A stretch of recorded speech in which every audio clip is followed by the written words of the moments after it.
Hello प्यारे बच्चों, माई एग्ज़ाम्स.ai channel पर आपका स्वागत है। और नीट रिवीजन सीरीज़ में एक इम्पॉर्टेंट चैप्टर आपके सामने है पी ब्लॉक। इस चैप्टर का नीट पॉइंट ऑफ व्यू से काफ़ी इम्पोर्टेंस है। चैप्टर का वेटेज काफ़ी है। हर साल नीट में कई क्वेश्चंस इस चैप्टर से पूछे जाते हैं। चैप्टर की खास बात क्या है कि line to line question NCERT से पूछे जाते हैं और हर एक लाइन एनसीईआरटी की कवर करना अपने आप में एक मुश्किल टास्क है। तो हमने क्या किया है यहाँ पर, उस एनसीईआरटी से वो पर्टिकुलर लाइंस, वो पर्टिकुलर टॉपिक्स, वो पर्टिकुलर इम्पॉर्टेंट कंसेप्ट्स जहाँ से क्वेश्चंस के आने की प्रॉबिलिटी मैक्सिमम होती है, ऐसे कुछ लाइंस, ऐसे कुछ कंसेप्ट्स को यहाँ पर हमने इंक्लूड किया है। तो बच्चों, हम टाइम ख़राब नहीं करते हैं, क्वेश्चन स्टार्ट करते हैं। उससे पहले कुछ थ्योरी वाले पॉइंट हैं वो डिस्कस कर लेते हैं। जैसे ही थ्योरी कवर होगी उसके बाद कुछ पीवाईक्यूज़, कुछ सॉल्व एग्जांपल्स देखेंगे, जिससे हम सीखेंगे कि कहाँ इन कंसेप्ट्स को हमें यूज़ करना है। तो बच्चों, स्टार्ट करते हैं। सबसे पहले हम बोरॉन फैमिली से। बच्चों, बोरॉन फैमिली की अगर बात करें तो बोरॉन के कुछ मेन सोर्स आपको याद रखने। पेपर में क्वेश्चन पूछा जाता है, डायरेक्ट फार्मूला पूछेगा आपसे कंपाउंड के बारे में। तो अगर बोरॉन के मेन सोर्स की बात की जाए बच्चों, तो बोरॉन का मेन सोर्स होता है बोरिक एसिड, जिसका फार्मूला है S3BO3, जो यहाँ पर गिवन भी है। इसके अलावा बोरॉन की अगर सोर्स की बात करें तो बच्चों बोरेक्स Na2B4O7.7H2O, Na2B4O7.10H2O यहाँ पर गिवन भी है ये। इसके अलावा अगर हम बात करें तो इसका जो नेक्स्ट सोर्स है बच्चों वो है कर्नाइट, दैट इज़ Na2B4O7.4H2O। तो यहाँ बोर्ड पर आप देख सकते हैं ये फार्मूला भी यहाँ पर गिवन है। नेक्स्ट है एल्युमिनियम। एल्युमिनियम की अगर बात करें बच्चों तो ये अर्थ क्रस्ट पर पाए जाने वाला सेकंड मोस्ट अबंडेंट एलिमेंट है। अब डाउट दिमाग में ये आ सकता है कि फर्स्ट मोस्ट अबंडेंट एलिमेंट कौन सा है। तो बच्चों देखिए, अर्थ क्रस्ट पर सबसे ज़्यादा आपको मिलता क्या है, या तो मिट्टी या पानी, यानी वाटर एंड SiO2। अब इन दोनों में SiO2 एंड वाटर, इन दोनों में कॉमन क्या है? कॉमन है ऑक्सीजन। तो अर्थ क्रस्ट पर मोस्ट अबंडेंट जो एलिमेंट होगा वो कौन सा होगा बच्चों? ऑक्सीजन। तो फर्स्ट मोस्ट अबंडेंट एलिमेंट क्या है बच्चों? ऑक्सीजन। ऑक्सीजन के बाद सेकंड नंबर किसका है? Silicon, second. अगर थर्ड की बात करते हैं बच्चों तो थर्ड कौन है? थर्ड आ गया एल्युमिनियम। अब यहाँ से फिर एक और इन्फॉर्मेशन आ जाती है कि मोस्ट अबंडेंट मेटल कौन सा है अर्थ क्रस्ट पर, तो वो एल्युमिनियम है। अगर सेकंड मोस्ट अबंडेंट मेटल अगर आपसे पूछा जाए तो फिर वो क्या है? आयरन। और एलिमेंट्स की बात करेंगे तो उस एलिमेंट की लिस्ट में ये क्या आ जाएगा बच्चों? चौथे नंबर पर। अगर पाँचवें नंबर की बात करें तो क्या होगा? तो कैल्शियम। तो फिफ्थ नंबर पर कैल्शियम। तो बच्चों, थोड़ा सा इन एलिमेंट्स का ध्यान रखेंगे कि कौन सा एलिमेंट मोस्ट अबंडेंट है अगर हम अर्थ क्रस्ट की बात कर रहे हैं, अर्थ क्रस्ट पर पाए जाने वाले एलिमेंट्स की बात कर रहे हैं। चलिए नेक्स्ट है, इसमें सोर्स की बात कर लें। एल्युमिनियम के जो मेन सोर्स हैं उसमें बॉक्साइट Al2O3.2H2O, फार्मूला दिमाग में रखना है। क्रायोलाइट Na3AlF6, फार्मूला दिमाग में रखना है। तो वो सोर्स यहाँ पर दिए हुए हैं। नेक्स्ट है गैलियम। गैलियम की अगर बात की जाए बच्चों तो गैलियम में एक स्पेसिफिक प्रॉपर्टी होती है। गैलियम का मेल्टिंग पॉइंट बहुत ही लो होता है। इवन रूम टेम्परेचर पर ये लिक्विड फॉर्म में पाया जाता है, लेकिन इसका जो बॉइलिंग पॉइंट है वो एक्सेप्शनली हाई है।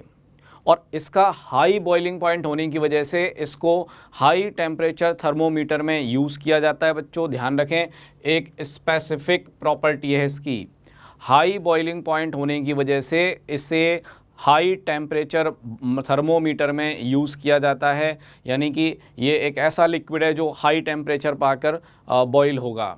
तो जहाँ आपको हाई टेम्परेचर मेज़र करना हो वहाँ आप मरकरी की जगह पर गैलियम यूज कर सकते हैं। तो ये एक स्पेसिफिक प्रॉपर्टी की वजह से मिलने वाला एक इसका एप्लीकेशन है। तो बच्चों, ये चीज़ थोड़ा सा दिमाग में रखनी है। नेक्स्ट हम आते हैं एटॉमिक प्रॉपर्टीज़ पर। एटॉमिक रेडियस की अगर बात करें बच्चों तो atomic radius down the group जाने पर बढ़ती है, ये आप जानते हैं। यानी कि अगर डाउन द ग्रुप हम बात करें तो थैलियम मैक्सिमम साइज रखना चाहिए, बिल्कुल रखता है।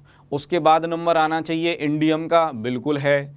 लेकिन गैलियम और एल्युमिनियम की जब बात की जाती है बच्चों तो उस केस में एल्युमिनियम का जो साइज़ है वो गैलियम से बड़ा होता है। ध्यान रखें इस चीज़ को, होना चाहिए था उल्टा, गैलियम का साइज़ एल्युमिनियम से बड़ा होना चाहिए था, लेकिन ऐसा नहीं है। क्यों नहीं है? क्योंकि गैलियम के इनर शेल में 10 poor shielding D electrons present होते हैं, जिनकी वजह से सिग्मा कम लगता है, स्क्रीनिंग इफेक्ट कम लगता है। अगर सिग्मा कम होगा तो इसका जेड इफेक्टिव क्या होगा बच्चों? ज़्यादा। तो हाई जेड इफेक्टिव होने के कारण से गैलियम का जो साइज़ होता है वो एल्युमिनियम के कंपैरिजन में क्या होता है? कम। तो यहाँ पर आप ट्रेंड देख सकते हैं, सबसे ज़्यादा थैलियम, फिर इंडियम और एल्युमिनियम एक्सेप्शनली गैलियम से क्या है? लार्ज। और बोरॉन जिसको सबसे छोटा होना था ग्रुप में, वो सबसे छोटा है। तो वो चीज़ यहाँ आप देख सकते हैं, तो थोड़ा सा ये ध्यान रखेंगे। नेक्स्ट आता है आयनाइजेशन एंथैल्पी। बच्चों डाउन द ग्रुप जाते हैं तो नॉर्मल ट्रेंड ये कहता है कि डाउन द ग्रुप जाने पर आयनाइजेशन एंथैल्पी जो है वो डिक्रीज़ करती है, क्योंकि साइज़ इंक्रीज़ कर रहा होता है। तो सबसे ज़्यादा जो आयनाइजेशन एनर्जी आपको मिलना चाहिए वो मिलता है बोरॉन के लिए, तो बिल्कुल बोरॉन के लिए, क्योंकि स्मॉल साइज़ है। अब दिमाग में आता है कि बोरॉन के जस्ट बाद गैलियम आना चाहिए। क्यों? क्योंकि एल्युमिनियम और गैलियम में गैलियम का साइज़ छोटा है, तो इसलिए गैलियम को ज़्यादा होना चाहिए। तो एल्युमिनियम गैलियम में तो गैलियम का आयनाइजेशन एनर्जी ज़्यादा है, सही है, लेकिन थैलियम के केस में पुअर शील्डिंग इलेक्ट्रॉन्स के बढ़ने की वजह से, अब आप कहेंगे पुअर शील्डिंग इलेक्ट्रॉन थैलियम में कहाँ से आ गए? तो बच्चों सिक्स पीरियड में जब हम बात कर रहे हैं तो सिक्स पीरियड में थैलियम से जस्ट पहले 4f14 इलेक्ट्रॉन्स इसमें प्रेजेंट हैं इसकी इनर शेल में।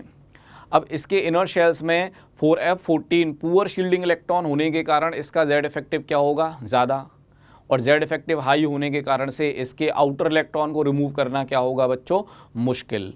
तो इसलिए हाई जेड इफेक्टिव होने के कारण लेंथेनाइट कॉन्ट्रैक्शन काम करता है बच्चों। तो इस हाई जेड इफेक्टिव की वजह से यहाँ पर एफ की पुअर शील्डिंग की वजह से यहाँ पर थैलियम का आयनाइजेशन एनर्जी बोरॉन फैमिली में आ जाता है सेकंड नंबर पर।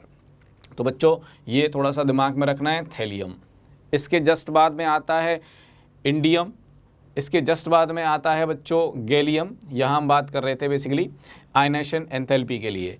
तो आयनाइजेशन एंथैल्पी में बोरॉन सबसे ज़्यादा, उसके बाद फिर आता है थैलियम, और थैलियम के बाद में आता है कौन? गैलियम। आना था एल्युमिनियम, लेकिन साइज छोटा होने के कारण से गैलियम की आयनाइजेशन एनर्जी एल्युमिनियम से क्या होगी? ज़्यादा। तो यहाँ पर केवल इस थैलियम को दिमाग में रखना है, ये सेकंड नंबर पर होता है। बाकी जो ट्रेंड है वो साइज़ के अकॉर्डिंग है, जिसका साइज छोटा उसका आयनाइजेशन एनर्जी ज़्यादा। तो अगला नंबर गैलियम का आता है, फिर एल्युमिनियम, फिर indium, on the basis of size. Next आता है बच्चों यहाँ पर इलेक्ट्रोनेगेटिविटी। इलेक्ट्रोनेगेटिविटी की अगर बात करें, नॉर्मल ट्रेंड की बात करें, तो डाउन द ग्रुप जाने पर इलेक्ट्रोनेगेटिविटी डिक्रीज़ करता है क्योंकि साइज़ बढ़ता है। तो बोरॉन फैमिली में सबसे ज़्यादा इलेक्ट्रोनेगेटिविटी बोरॉन एलिमेंट की होती है, और वो यहाँ पर ट्रेंड में आप देख सकते हैं। लेकिन थैलियम हाई जेड इफेक्टिव रखने के कारण से इलेक्ट्रोनेगेटिविटी में आ जाता है सेकंड नंबर पर बच्चों, ध्यान रखना, सेकंड नंबर पर। और इसके बाद फिर इंडियम, फिर गैलियम और फिर एल्युमिनियम। तो एल्युमिनियम की इलेक्ट्रोनेगेटिविटी पूरी बोरॉन फैमिली में क्या है? सबसे कम होती है। तो एक डेटा बेस्ड ट्रेंड है, थोड़ा सा दिमाग में रखें। नेक्स्ट एक इम्पॉर्टेंट टॉपिक आता है यहाँ पर कि अगर हम MCl3 यानी कि बोरॉन फैमिली के ट्राई हैलाइड्स की अगर बात करें तो इनको वाटर में ऐड करने पर इनका हाइड्रोलाइसिस हो जाता है, और हाइड्रोलाइसिस होने पर जो एनायन का फॉर्मेशन होता है दैट इज़ MOH4-। कैसे? तो मैं एक एग्जांपल से इसको समझाता हूँ बच्चों। अगर मैंने BCl3 को वाटर में ऐड किया है, बोरॉन ट्राइक्लोराइड, तो बच्चों पहले तो मिलता है बोरिक एसिड, और ये बोरिक एसिड जो है वाटर में फर्दर रिएक्शन करके बना लेता है BOH4- आयन, जो कि एक टेट्राहेड्रल आयन है जिसका हाइब्रिडेशन sp3 है। तो बच्चों इन्फॉर्मेशन दिमाग में रखेंगे, try halides of boron family produces MOH4- type of ion. अब इसमें एक ऐसा ट्राई हैलाइड है जो ऐसा नहीं करता, वो कौन है? AlCl3। AlCl3 की बात करें बच्चों तो ये एसिडिफाइड मीडियम में एक्वस सॉल्यूशन में एक आयन बनाता है ऑक्टाहेड्रल आयन AlH2O6 और साइड में एक और आयन होता है आपके पास Cl- एक्वस आयन। ये जो आयन यहाँ पे बन रहा है बच्चों AlH2O6, इसका ज्योमेट्री होता है ऑक्टाहेड्रल, इसका हाइब्रिडाइजेशन होता है sp3d2। इंपॉर्टेंट इंफॉर्मेशन है बच्चों, ध्यान रखें, आ चुका है नीट में sp3d2 एंड ऑक्टाहेड्रल ज्योमेट्री। तो ये पॉइंट थोड़े से ध्यान रखने हैं बच्चों, यहाँ पर मेंशन भी किया हुआ है। All trivalent compounds of 13 group are hydrolysed in water and form MOH4- species. Aluminium chloride in acidified aqueous solution forms octahedral ion. तो ये इन्फॉर्मेशन आपको ध्यान रखनी है। आते हैं अपनी नेक्स्ट कुछ रिएक्शंस, कुछ प्रॉपर्टीज़ पर।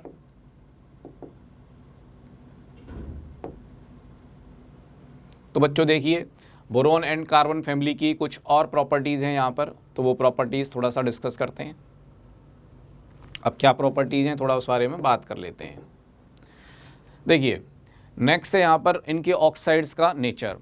अगर मैं बात करूँ 13th, 14th and 15th group की, तो बच्चों इन तीनों में एक खास बात है कि जब आप इनके ऑक्साइड के एसिडिक, बेसिक, एम्फोटेरिक नेचर की बात कर रहे हैं, तो हर फैमिली में 2 एलिमेंट ऐसे ज़रूर आते हैं जिनके ऑक्साइड्स एम्फोटेरिक नेचर शो करते हैं, लगातार 2। अब बोरॉन फैमिली में कौन है वो? तो देखिए बोरॉन फैमिली में boron, aluminium, gallium, indium, thallium.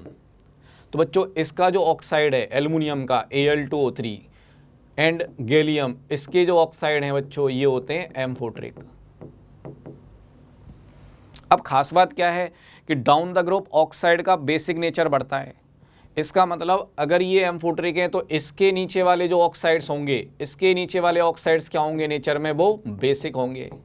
और एम्फोटेरिक के जस्ट ऊपर वाला ऑक्साइड फिर क्या होगा बच्चों? तो ये होगा एसिडिक। ये बात दिमाग में रखनी है। यानी बोरॉन फैमिली में एल्युमिनियम और गैलियम, इन दोनों के ऑक्साइड्स क्या हैं? एम्फोटेरिक, उसके ऊपर एसिडिक, उसके नीचे बेसिक, क्योंकि basic nature down the group जाने पर बढ़ता है ऑक्साइड के लिए। हम बात करें 14th ग्रुप के लिए। 14th ग्रुप में कौन है? कार्बन, सिलिकॉन, जर्मेनियम, टिन और लेड। इस ग्रुप में टिन और लेड, इन दोनों के जो ऑक्साइड्स होते हैं बच्चों वो एम्फोटेरिक नेचर शो करते हैं। यानी कि SnO2, PbO2, चाहे ये Sn हो चाहे ये Pb हो, ये इनका नेचर क्या होगा बच्चों? तो इनका नेचर एम्फोटेरिक है इस बार। और अगर ये एम्फोटेरिक है तो इनके जस्ट ऊपर वाले जो ऑक्साइड्स हैं CO2, SiO2, GeO2, तो बच्चों इन सब का नेचर क्या होगा? एसिडिक होगा। ध्यान रखें, खास बात है। ऐसे अगर आप इसको रटोगे तो ये याद नहीं रहेगा, लेकिन अगर आप ये ट्रेंड थोड़ा सा कनेक्ट करने की कोशिश करेंगे तो इनको मेमोराइज करना आसान काम हो जाएगा। ठीक, चलिए ग्रुप 15th की बात कर लेते हैं। Nitrogen, phosphorus, arsenic, antimony and bismuth. यहाँ पर ये दो एलिमेंट हैं जिनके ऑक्साइड नेचर में क्या है बच्चों? एम्फोटेरिक। यानी AS2O3, Sb2O3, Bi2O3, P2O3, N2O3। तो अगर ये दोनों एम्फोटेरिक हैं, तो ये क्या होगा बच्चों? बेसिक होगा। और अगर ये एम्फोटेरिक है तो इसके जस्ट ऊपर वाले क्या होंगे? दोनों ऑक्साइड। तो ये दोनों ऑक्साइड क्या होंगे बच्चों? एसिडिक होंगे। तो ये मैंने आपको यहाँ पर इन तीनों फैमिली के ऑक्साइड्स के नेचर याद करा दिए। बहुत ही आसान चीज़ें, ध्यान रखेंगे। बोरॉन फैमिली में कौन? तो बोरॉन फैमिली में aluminium and gallium. Carbon family में कौन? Lead and tin. और नाइट्रोजन फैमिली में कौन? आर्सेनिक एंड आप देख सकते हैं एंटीमनी। तो दोनों के ऑक्साइड्स यहाँ पर एम्फोटेरिक हैं। एम्फोटेरिक के ऊपर वाला एसिडिक होगा, उसके नीचे जस्ट वाला बेसिक होगा। चलिए आते हैं नेक्स्ट पॉइंट पर।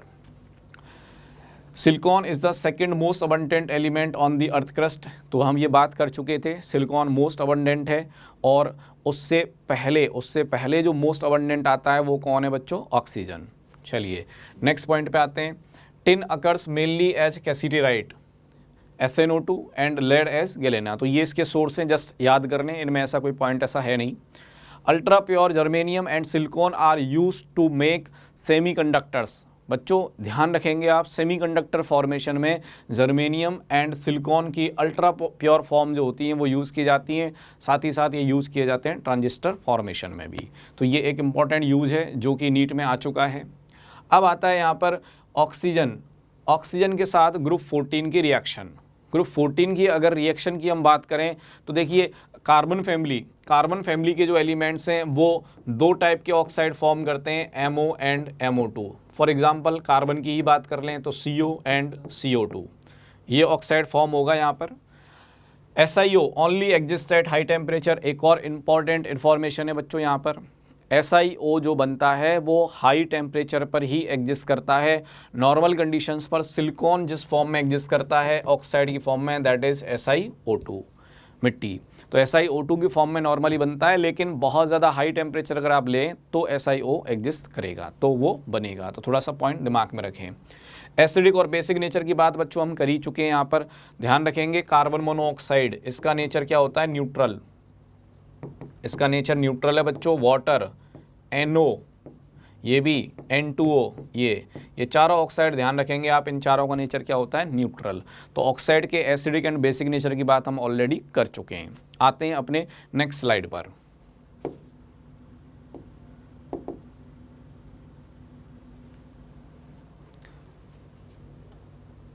तो बच्चों बोरोन एंड कार्बन फैमिली में अपनी जो नेक्स्ट स्लाइड है यहाँ पर, उसमें कुछ प्रॉपर्टीज़, कुछ रिएक्शंस यहाँ पर गिवन हैं, तो वो थोड़ा सा देख लेते हैं। सबसे पहले रिएक्टिविटी टुवर्ड्स वाटर। बच्चों अगर कार्बन फैमिली की बात की जाए तो कार्बन फैमिली में टिन के अलावा बाकी कोई भी एलिमेंट वाटर के साथ रिएक्शन नहीं करता है। इवन टिन जो है वो भी स्टीम के साथ रिएक्शन करता है हाई टेम्परेचर पर। और अगर टिन स्टीम के साथ रिएक्शन कर रहा है तो वो क्या बनाएगा बच्चों? तो वो ऑक्साइड बनाता है SnO2 और साथ में हाइड्रोजन गैस रिलीज होती है। देखिए नॉर्मली जब कोई एलिमेंट वाटर के साथ रिएक्शन करता है तो मोस्टली वो हाइड्रोक्साइड का फॉर्मेशन करता है, लेकिन रिएक्शन इतने ज़्यादा हाई टेम्परेचर पर होती है, स्टीम के साथ रिएक्शन हो रही होती है कि वहाँ पर हाइड्रोक्साइड फॉर्मेशन की टेंडेंसी नहीं होती, यानी उस टेम्परेचर पर वो हाइड्रोक्साइड वापस किस में चेंज हो जाता है? ऑक्साइड में। तो थोड़ा सा रिएक्शन दिमाग में रखेंगे। केवल टिन जो है वही स्टीम के साथ रिएक्शन करता है, बाकी एलिमेंट जो हैं कार्बन फैमिली के वो वाटर के साथ या स्टीम के साथ में रिएक्शन नहीं कर पाते हैं। नेक्स्ट एटॉमिक प्रॉपर्टीज़ पर आते हैं बच्चों। Atomic radius, atomic radius lead का सबसे ज़्यादा है, डाउन द ग्रुप जाते हैं साइज इंक्रीज करता है। तो एटॉमिक रेडियस में कोई एक्सेप्शन देखने को नहीं मिलता, एज इट इज़ जो ट्रेंड आने थे वैसे ही ट्रेंड यहाँ पर देखने को मिलते हैं। नेक्स्ट है आयनेशन एनर्जी। तो बच्चों कार्बन फैमिली में आयनेशन एनर्जी में जो एक्सेप्शन है वो किसका है? वो है लेड का। लेड की आयनेशन एनर्जी टिन से ज़्यादा होती है, उसका भी कारण वही है जेड इफेक्टिव। इनर शेल में पुअर शील्डिंग F इलेक्ट्रॉन होने के कारण से ये ट्रेंड आपको रिवर्स देखने को मिलता है, यानी लेड ज़्यादा दिखता है टिन से। और वो यहाँ पर है भी down the group, ionisation energy decrease करना था, लेकिन लेड का आयनेशन एनर्जी क्या है? टिन से ज़्यादा है। नेक्स्ट देखिए इलेक्ट्रोनेगेटिविटी। बच्चों कार्बन फैमिली की अगर बात करें तो कार्बन फैमिली में कार्बन का इलेक्ट्रोनेगेटिविटी सबसे ज़्यादा है, होना भी चाहिए था। उसके बाद फिर आता है लेड। रीज़न क्या है यहाँ पर? तो लेड की हाई इलेक्ट्रोनेगेटिविटी के लिए जो फैक्टर रेस्पॉन्सिबल है अगेन वो है हाई जेड इफेक्टिव। बाकी जो तीन एलिमेंट हैं इनकी इलेक्ट्रोनेगेटिविटी सेम होती है। तो प्योर डेटा बेस्ड ट्रेंड है, थोड़ा सा मेमोराइज करने की कोशिश करें, याद रखना है, कहने का मतलब ये है।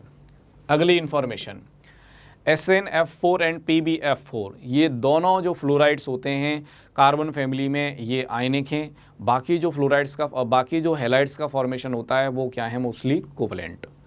नेक्स्ट देखिए PbI4 does not exist. PbI4 exist नहीं करता। तो NCERT के अकॉर्डिंग यहाँ पे एक सिंपल सा रीज़न दिया हुआ है कि जो PbI बॉन्ड बनता है, PbI बॉन्ड के फॉर्मेशन से इतनी एनर्जी रिलीज नहीं होती कि वो लेड के 6s इलेक्ट्रॉन का एक्साइटेशन करके 6p में उनको ले जा सके। तो एक्साइटेशन ना होने की वजह से लेड जो है वो केवल 2 ही बॉन्ड बना पाता है, यानी PbI2 तो बन जाएगा, लेकिन PbI4 का फॉर्मेशन नहीं कर पाता। 4 अनपेयर्ड इलेक्ट्रॉन लेड के पास नहीं हो पाते इस PbI वीक बॉन्ड के बनने की वजह से। तो NCERT का ये सिंपल एक्सप्लेनेशन है कि PbI बॉन्ड वीक होता है, उससे इतनी एनर्जी नहीं मिलती कि आप लेड के 6s इलेक्ट्रॉन का एक्साइटेशन कर दें 6p में, वो पॉसिबल नहीं हो पाता। एक और थ्योरी यहाँ पे काम करती है बच्चों कि लेड जो होता है +4 में एक अच्छा ऑक्सीडाइजिंग एजेंट है, क्योंकि आप जानते हैं डाउन द ग्रुप जाने पर बोरोन कार्बन फैमिली है, चाहे आप P ब्लॉक की बात करें तो डाउन द ग्रुप जाने पर लोअर ऑक्सीडेशन स्टेट की स्टेबिलिटी बढ़ती है। तो कार्बन फैमिली में लोअर ऑक्सीडेशन स्टेट क्या है? +2। और ये कहाँ ज़्यादा स्टेबल होगा? लोअर एलिमेंट्स में, यानी स्पेशली लेड। तो लेड का +2 ज़्यादा स्टेबल है। तो लेड +4 से +2 में आता है, सेल्फ रिड्यूस होता है, इसलिए एक अच्छा ऑक्सीडाइजिंग एजेंट है। I- की बात करें बच्चों, अच्छा रिड्यूसिंग एजेंट है, तुरंत दोनों के बीच में रेडॉक्स रिएक्शन होती है और बन जाता है PbI2, साथ में आयोडीन गैस। तो रेडॉक्स रिएक्शन होने की वजह से लेड +4 और I- तुरंत रिएक्शन करके बना देते हैं PbI2 एंड आयोडीन गैस। इस वजह से भी PbI4 का फॉर्मेशन नहीं हो पाता। तो ये बात आप ध्यान रखेंगे। बोरॉन फैमिली की बात करें तो बोरॉन फैमिली में डाउन द ग्रुप जाएंगे +1 की स्टेबिलिटी बढ़ती है, थैलियम का +1 ज़्यादा स्टेबल है। तो अगर वहाँ भी आप कोशिश कर रहे हैं कि Tl+3 और I- मिलकर TlI3 बना दें, तो बच्चों ये पॉसिबल नहीं है। इनके बीच तुरंत रेडॉक्स रिएक्शन होगी और आपको मिलेगा Tli+I2। एक बात और ध्यान रखें बच्चों कि Tli3 एग्जिस्ट तो करता है, लेकिन इसमें थैलियम जो है वो +1 में होता है और आयोडीन जो है वो I3- की फॉर्म में होता है। ये एक इंपॉर्टेंट इन्फॉर्मेशन है, ध्यान रखें। क्वेश्चन में पूछा जाता है कि Tli3 एग्जिस्ट करता है कि नहीं, बिल्कुल करता है, लेकिन आयन क्या है, I3- आयन। ये बात दिमाग में रखनी है आपको, ट्राई आयोडाइड, है ना। चलिए, except CCl4 other tetrachlorides are easily hydrolysed by water. बच्चों CCl4 का हाइड्रोलाइसिस ऑर्डिनरी कंडीशंस पर नहीं होता, क्योंकि हाइड्रोलाइसिस के लिए कंडीशन काम करती है कि अगर वो एलिमेंट जिस पर पॉजिटिव चार्ज है, जिस पर पार्शियल पॉजिटिव चार्ज है, उसके पास वैकेंट ऑर्बिटल है, तभी उसका हाइड्रोलाइसिस हो सकता है। कार्बन पर पार्शियल पॉजिटिव चार्ज तो है, लेकिन कार्बन के पास कोई वैकेंट ऑर्बिटल नहीं है, इसलिए CCl4 का हाइड्रोलाइसिस ऑर्डिनरी कंडीशन पर नहीं होता। आप कहेंगे क्या SiCl4 का हो जाएगा? बिल्कुल हो जाएगा। सिलिकॉन पर पार्शियल पॉजिटिव चार्ज है, यहाँ पर वाटर आप ऐड करेंगे, सिलिकॉन के पास वैकेंट 3d ऑर्बिटल्स अवेलेबल हैं। तो SiCl4 का जब हाइड्रोलाइसिस किया जाता है बच्चों, तो क्लोरीन हटकर 4 OH लग जाते हैं, सिलिसिक एसिड बन जाता है, साथ में 4 मोल HCl का फॉर्मेशन हो जाता है। तो सिलिसिक एसिड मिलेगा SiCl4 के हाइड्रोलाइसिस पर। तो कार्बन फैमिली के बाकी जो टेट्राहेलाइड्स हैं उनका हाइड्रोलाइसिस हो जाता है, लेकिन कार्बन का जो टेट्राहेलाइड है CCl4, इसका हाइड्रोलाइसिस नहीं होता, ध्यान रखेंगे। नेक्स्ट है बच्चों यहाँ पर order of catenation. Carbon family में एक एलिमेंट ऐसा है जो कि कैटिनेशन प्रॉपर्टी शो नहीं करता, और वो एलिमेंट कौन है बच्चों? लेड कैटिनेशन प्रॉपर्टी शो नहीं करता है। रीजन सीधा सा है, डाउन द ग्रुप जाते हैं, साइज बढ़ती है, साइज बढ़ने से बॉन्ड जो है वो हो जाता है वीक, और वीकर बॉन्ड होने के कारण से इसकी कैटिनेशन प्रॉपर्टी क्या है? निल, मतलब ये कैटिनेशन शो ही नहीं करता। बाकी कार्बन की कैटिनेशन प्रॉपर्टी सबसे ज़्यादा है, और क्यों ज़्यादा है उसका कारण CC बॉन्ड की high bond energy. CC bond जब बनेगा तो हाई एनर्जी रिलीज होगी, और इसकी वजह से इसकी कैटिनेशन प्रॉपर्टी क्या है? बढ़ जाती है। तो catenation property is directly proportional to bond energy. जो बॉन्ड जितना ज़्यादा स्ट्रांग होगा, उस एलिमेंट की कैटिनेशन टेंडेंसी उतनी ही ज़्यादा होगी। तो कार्बन आपका सिलिकॉन से ज़्यादा कैटिनेशन प्रॉपर्टी रखता है, और इधर से फिर जर्मेनियम और टिन जो हैं वो लगभग बराबर कैटिनेशन प्रॉपर्टी शो करते हैं। तो ये प्रॉपर्टीज़ थोड़ा सा दिमाग में रखनी है। आते हैं हम अपनी नेक्स्ट फैमिली पर, यानी कि नाइट्रोजन फैमिली। तो देखिए, नाइट्रोजन फैमिली में क्या है हमारे पास में, कौन सी प्रॉपर्टीज़ हैं, थोड़ा सा उस बारे में बात कर लेते हैं। देखिए, फर्स्ट है कोवलेंट रेडियाई। बच्चों डाउन द ग्रुप जाते हैं, साइज बढ़ता है, तो यहाँ साइज में कोई एक्सेप्शन देखने को नहीं मिलता, इवन वो कार्बन फैमिली में भी नहीं था। तो नॉर्मल ट्रेंड है जो आपको मिलना चाहिए, बिल्कुल वैसा। आयनेशन एंथैल्पी की बात करें, down the group IE decrease करता है, ऊपर वाले का सबसे ज़्यादा, नीचे वाले का सबसे कम। तो नॉर्मल ट्रेंड है, कोई एक्सेप्शन देखने को नहीं मिलता यहाँ पर। डाउन द ग्रुप IE जो है वो डिक्रीज़ कर रही है, जैसा होना था बिल्कुल वैसा है। नेक्स्ट देखिए, इलेक्ट्रोनेगेटिविटी। इलेक्ट्रोनेगेटिविटी की बात करें बच्चों, तो लास्ट में जाकर जो एंटीमनी और बिस्मथ हैं उनकी इलेक्ट्रोनेगेटिविटी वैल्यूज सेम हो जाती हैं। बाकी डाउन द ग्रुप जाने पर इलेक्ट्रोनेगेटिविटी घटना चाहिए, कम होना चाहिए, लेकिन एंटीमनी और बिस्मथ के केस में ये इलेक्ट्रोनेगेटिविटी वैल्यूज़ क्या हैं? इक्वल। नेक्स्ट देखिए, except nitrogen all elements show allotropy. Nitrogen के अलावा बाकी जो भी नाइट्रोजन फैमिली के एलिमेंट हैं वो सब एलोट्रोपी शो करते हैं। एलोट्रोप्स क्या हैं बच्चों? एक ही एलिमेंट की डिफरेंट फॉर्म्स। जैसे कार्बन के एलोट्रोप क्या हैं? Graphite, fullerene, diamond. ऐसे नाइट्रोजन के एलोट्रोप्स नहीं होते, ध्यान रखें। तो बाकी सारे एलिमेंट एलोट्रॉपी शो करेंगे, नाइट्रोजन शो नहीं करेगा। अब हम नाइट्रोजन के सोर्स की बात कर लें बच्चों, फॉस्फोरस की बात कर रहे हैं। पहले तो हम नाइट्रोजन के सोर्स क्या हैं, बेसिकली नाइट्रेट्स हैं। जैसे आप कह सकते हैं KNO3, इंडियन सॉल्ट पीटर कहा जाता है इस KNO3 को, sodium nitrate, Chile saltpetre इसको कहा जाता है। तो ये नाइट्रोजन के सोर्स हैं। इधर हम फॉस्फोरस की सोर्स की बात करें तो फॉस्फोरस का जो मेन सोर्स है वो है एपेटाइट। अब एपेटाइट क्या है, तो Ca3 कैल्शियम फॉस्फेट के साथ कैल्शियम फ्लोराइड CaF2 और ये 3 मोल। यहाँ पे ये फ्लोरीन भी हो सकता है, क्लोरीन भी हो सकता है, तो इसको हम X लिख सकते हैं बेसिकली। अगर मान लीजिए अगर यहाँ पर फ्लोरीन लिया है तो उसको बोला जाता है फ्लोर एपेटाइट, अगर क्लोरीन लेते तो उसको लिखते क्लोर एपेटाइट। ठीक है, तो बच्चों ये चीज़ ध्यान रखेंगे। यहाँ पर इसको जनरलाइज फॉर्म में लिखा है, यहाँ 3 मोल था तो 3 मोल की जगह यहाँ सीधा इसने लिखा है Ca9 और PO4 होल 6। फार्मूला इस फॉर्म में यूज किया जा सकता है, आप उसको ऐसे भी याद कर सकते हैं, एक ही बात है वो, है ना। चलिए, तो फ्लोरेपेटाइट का फार्मूला ध्यान रखें, नीट में कई बार आ चुका है। नाइट्रोजन फैमिली की कॉमन ऑक्सीडेशन स्टेट्स की बात करें तो बच्चों वो 3 ऑक्सीडेशन स्टेट हैं, -3, +3, +5। कैसे याद करनी है, तो देखिए NH2NP3 ये जनरल इलेक्ट्रॉनिक कॉन्फ़िगरेशन है नाइट्रोजन फैमिली का। यानी अगर मैं P के 3 इलेक्ट्रॉन पहले बाहर निकालूं तो +3 ऑक्सीडेशन स्टेट, S के दोनों बाहर निकाल दें तो +5। तो इसको कहा जाता है group oxidation state, group valence.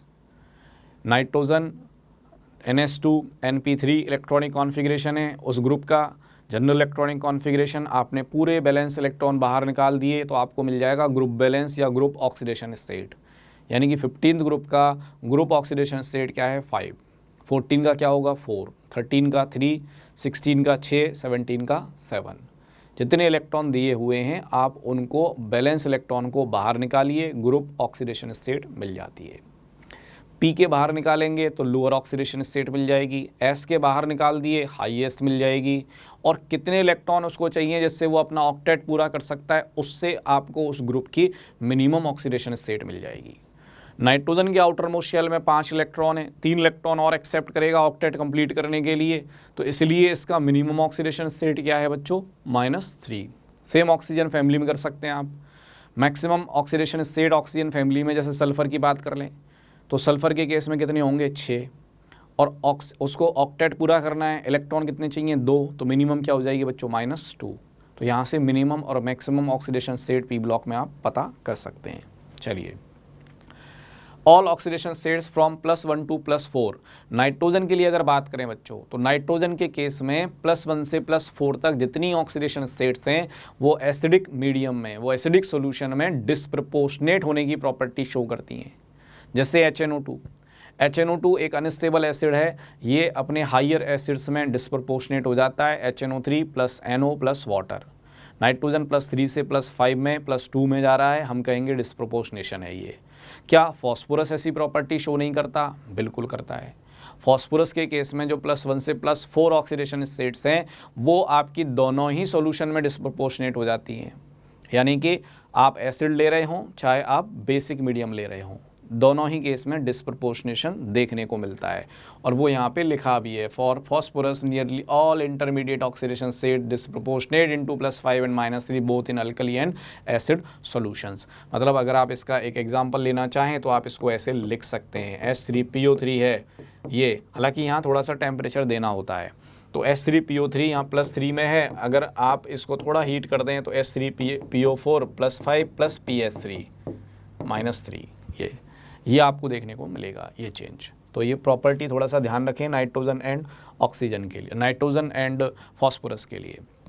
Bismuth की बात करें बच्चों तो बिस्मथ के केस में पेंटा हैलाइड्स में केवल एक हैलाइड एग्जिस्ट करता है, दैट इज़ BiF5।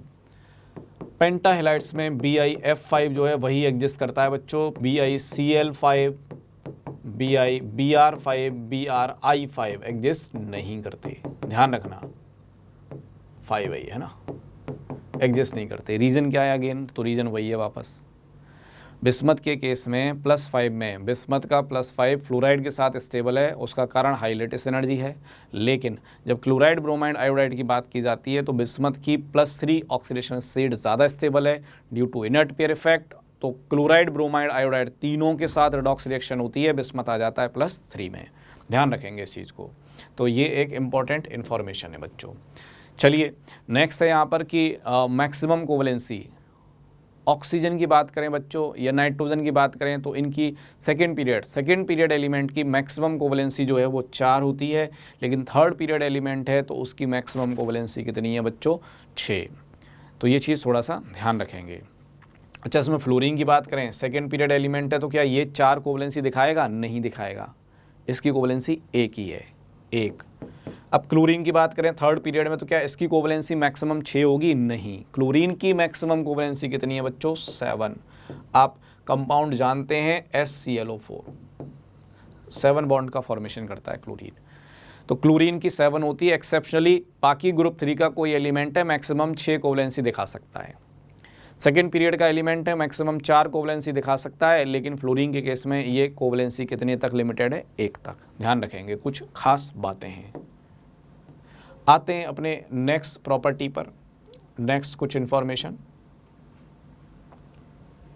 चलिए बच्चों, इन सीरीज के जो वीडियोस हैं उनको केयरफुली देखना है, आपको मार्क करनी है वो इम्पोर्टेंट बातें जो आपको वापस देखने को मिलेंगी, वापस आपको जानने को मिलेंगी, वापस जिनका रिवीजन करना है आपको, तो उन चीज़ों को थोड़ा सा नोट कर लेंगे आप, मार्क कर लेंगे।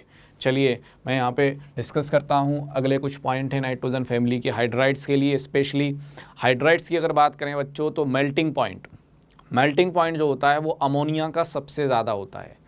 रीज़न हाइड्रोजन बॉन्डिंग होने की वजह से अमोनिया का melting point nitrogen family hydrides में सबसे ज़्यादा होता है। लेकिन अगर सेकंड नंबर की बात की जाए बच्चों तो उस केस में जो आपके नीचे वाले हाइड्राइड्स हैं वो आते हैं। उसका रीज़न डाउन द ग्रुप जाने पर एटॉमिक साइज़ बढ़ता है, एटॉमिक वेट बढ़ता है, और इसी वजह से वहाँ पर मॉलिक्यूलर वेट बढ़ जाते हैं कंपाउंड के मॉलिक्यूलर वेट बढ़ने की वजह से जो उनके इंटर पार्टिकल इंट्रैक्शन है वो और भी ज़्यादा स्ट्रॉन्ग हो जाते हैं, जिस वजह से मेल्टिंग और बॉइलिंग पॉइंट में इंक्रीमेंट देखने को मिलता है। तो सबसे ज़्यादा जो मेल्टिंग पॉइंट है बच्चों वो अमोनिया का है, लेकिन इसके बाद जो नंबर आ रहा है वो कौन है बच्चों? SbH3। ये बात कर रहे हैं हम मेल्टिंग पॉइंट की। बॉइलिंग पॉइंट की अगर बात की जाए बच्चों तो बॉइलिंग पॉइंट के केस में अमोनिया का बॉइलिंग पॉइंट मैक्सिमम नहीं है, ध्यान रखेंगे। मैक्सिमम बॉइलिंग पॉइंट किसका है? BiH3 का है, उसके बाद SbH3 का है, और फिर अमोनिया आ रहा है थर्ड नंबर पर। अमोनिया थर्ड नंबर पर आता है, ध्यान रखेंगे। ये रीज़न क्या है बच्चों यहाँ पर? तो बॉइलिंग और मेल्टिंग पॉइंट जो होते हैं बच्चों वो फिजिकल स्टेट पे भी डिपेंड करते हैं। बेसिकली आप कौन सी स्टेट लेके चल रहे हैं कंपाउंड का। दूसरी खास बात, वहाँ इंटर पार्टिकल इंट्रैक्शन कौन से हैं, यानी एक अमोनिया मॉलिक्यूल दूसरे अमोनिया मॉलिक्यूल से किस फोर्स के थ्रू जुड़ा हुआ है, प्लस ऐसे नंबर ऑफ इंट्रैक्शन कितने हैं, यानी कई चीज़ें डिसाइड करती हैं मेल्टिंग और बॉइलिंग पॉइंट को। तो इसलिए केवल हम ये नहीं कह सकते कि कहीं पर हाइड्रोजन बॉन्डिंग है तो उसका मैक्सिमम ही होगा, कोई ज़रूरी नहीं है, ध्यान रखें। तो थोड़ा सा याद रख लें बॉइलिंग पॉइंट का जो ये ऑर्डर दिया हुआ है, अमोनिया सबसे ज़्यादा है, उसके अमोनिया थर्ड नंबर पर आता है। सबसे ज़्यादा जो बॉइलिंग पॉइंट है वो BiH3 का है, फिर SbH3 का है, फिर अमोनिया का है। चलिए, bond dissociation enthalpy, down the group जाते हैं एटॉमिक साइज बढ़ता है, बॉन्ड की ओवरलैपिंग हो जाती है वीक, बॉन्ड आसानी से ब्रेक हो जाता है, इसलिए डाउन द ग्रुप हाइड्राइड्स की बॉन्ड डिसोसिएशन एनर्जी क्या होती है? डिक्रीज करती है। तो अमोनिया सबसे स्ट्रांग होगा इनमें, उसको ब्रेक करना मुश्किल होगा। तो वही यहाँ पे ट्रेंड दे रखा है, नॉर्मल ट्रेंड है, इसमें याद करने जैसी कोई चीज़ है नहीं। नेक्स्ट आता है बेसिक नेचर। बच्चों डाउन द ग्रुप अगर जाते हैं तो सेंट्रल एलिमेंट का साइज़ बढ़ जाता है, साइज बढ़ने से इलेक्ट्रॉन डेंसिटी कम हो जाती है, और इलेक्ट्रॉन डेंसिटी अगर कम हो गई तो उस केस में उसका बेसिक स्ट्रेंथ क्या हो जाएगा? कम। तो बच्चों ये चीज़ ध्यान रखनी है, साइज़ बढ़ने से इलेक्ट्रॉन डेंसिटी कम होती है, लॉन पेयर डोनेटिंग कैपेसिटी कम हो जाती है, लुईस बेसिक नेचर डिक्रीज कर जाता है, ध्यान रखना है इस चीज़ को। इसी का उल्टा हम एसिडिक नेचर के लिए यूज़ कर सकते हैं कि डाउन द ग्रुप हाइड्राइड्स का जो एसिडिक नेचर है वो बढ़ता है, क्योंकि बॉन्ड वीक होता चला जाता है, आसानी से वो ब्रेक हो जाता है। चलिए, ऑक्साइड्स के एसिडिक नेचर की, बेसिक नेचर की बात हम ऑलरेडी कर चुके हैं। इसमें एंटीमनी का जो ऑक्साइड है Sb2O3, साथ में आर्सेनिक का ऑक्साइड, ये एम्फोटरिक है, इसके नीचे वाला बेसिक, ऊपर वाले acidic. Among trihalides of nitrogen only NF3 is stable. बच्चों ध्यान रखेंगे NCl3 एक्सप्लोसिव होता है, हाईली एक्सप्लोसिव। क्यों? क्योंकि नाइट्रोजन का साइज छोटा है और आप surrounding atom chlorine, bromine, iodine जब ले रहे हैं तो उनका साइज लार्ज है, स्टेरिक रिपल्शन काम करने लगता है, मॉलिक्यूल स्टेबलाइज नहीं हो पाता। तो ये कुछ प्रॉपर्टीज़ हैं, थोड़ा सा दिमाग में रखनी है आपको। आते हैं अपनी नेक्स्ट प्रॉपर्टीज़ पर।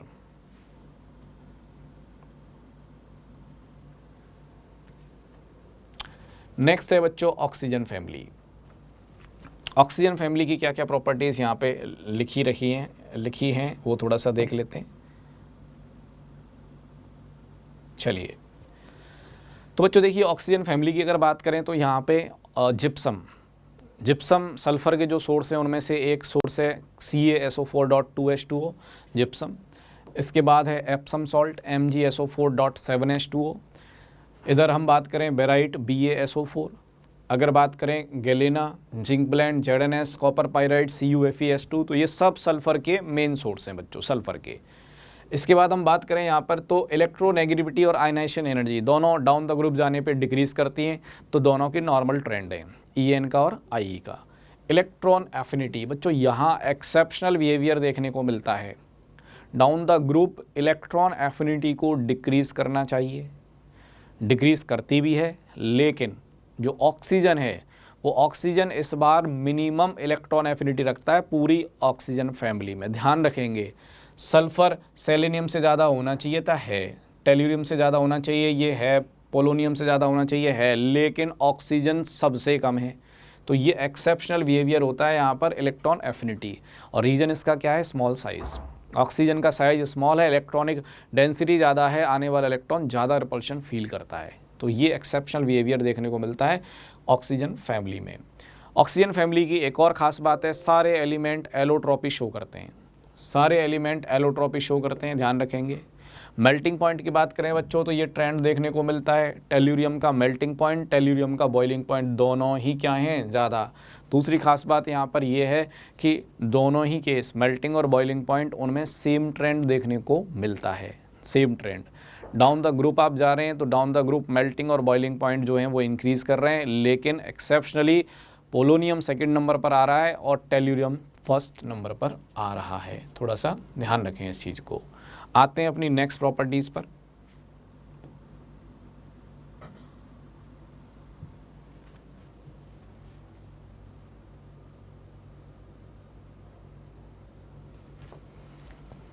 Oxygen family.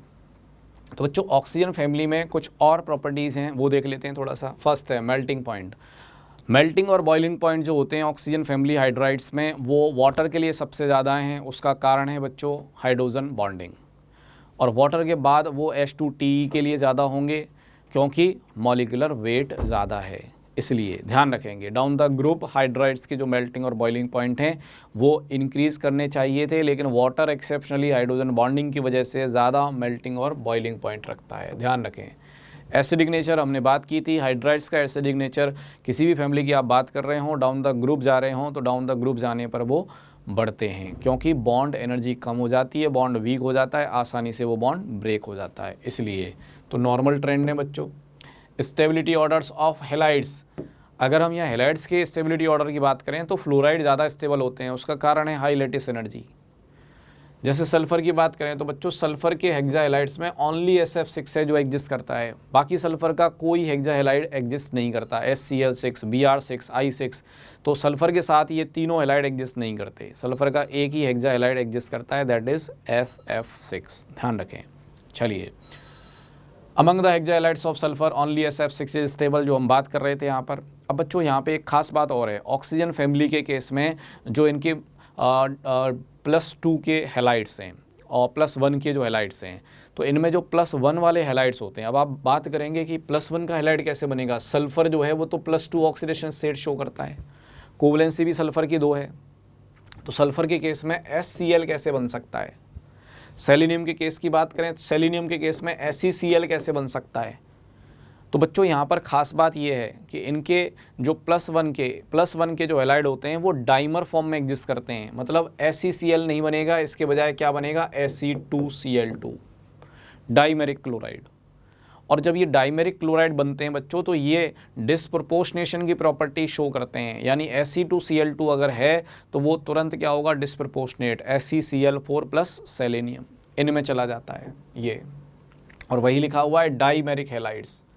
ध्यान रखना ये मोनोवेलेंट हैलाइड्स हैं, यानी कि इनकी अगर मैं वैलेंसी की बात करूं यहाँ पे तो सेलेनियम जो है वो 2 बॉन्ड का फॉर्मेशन कर रहा है।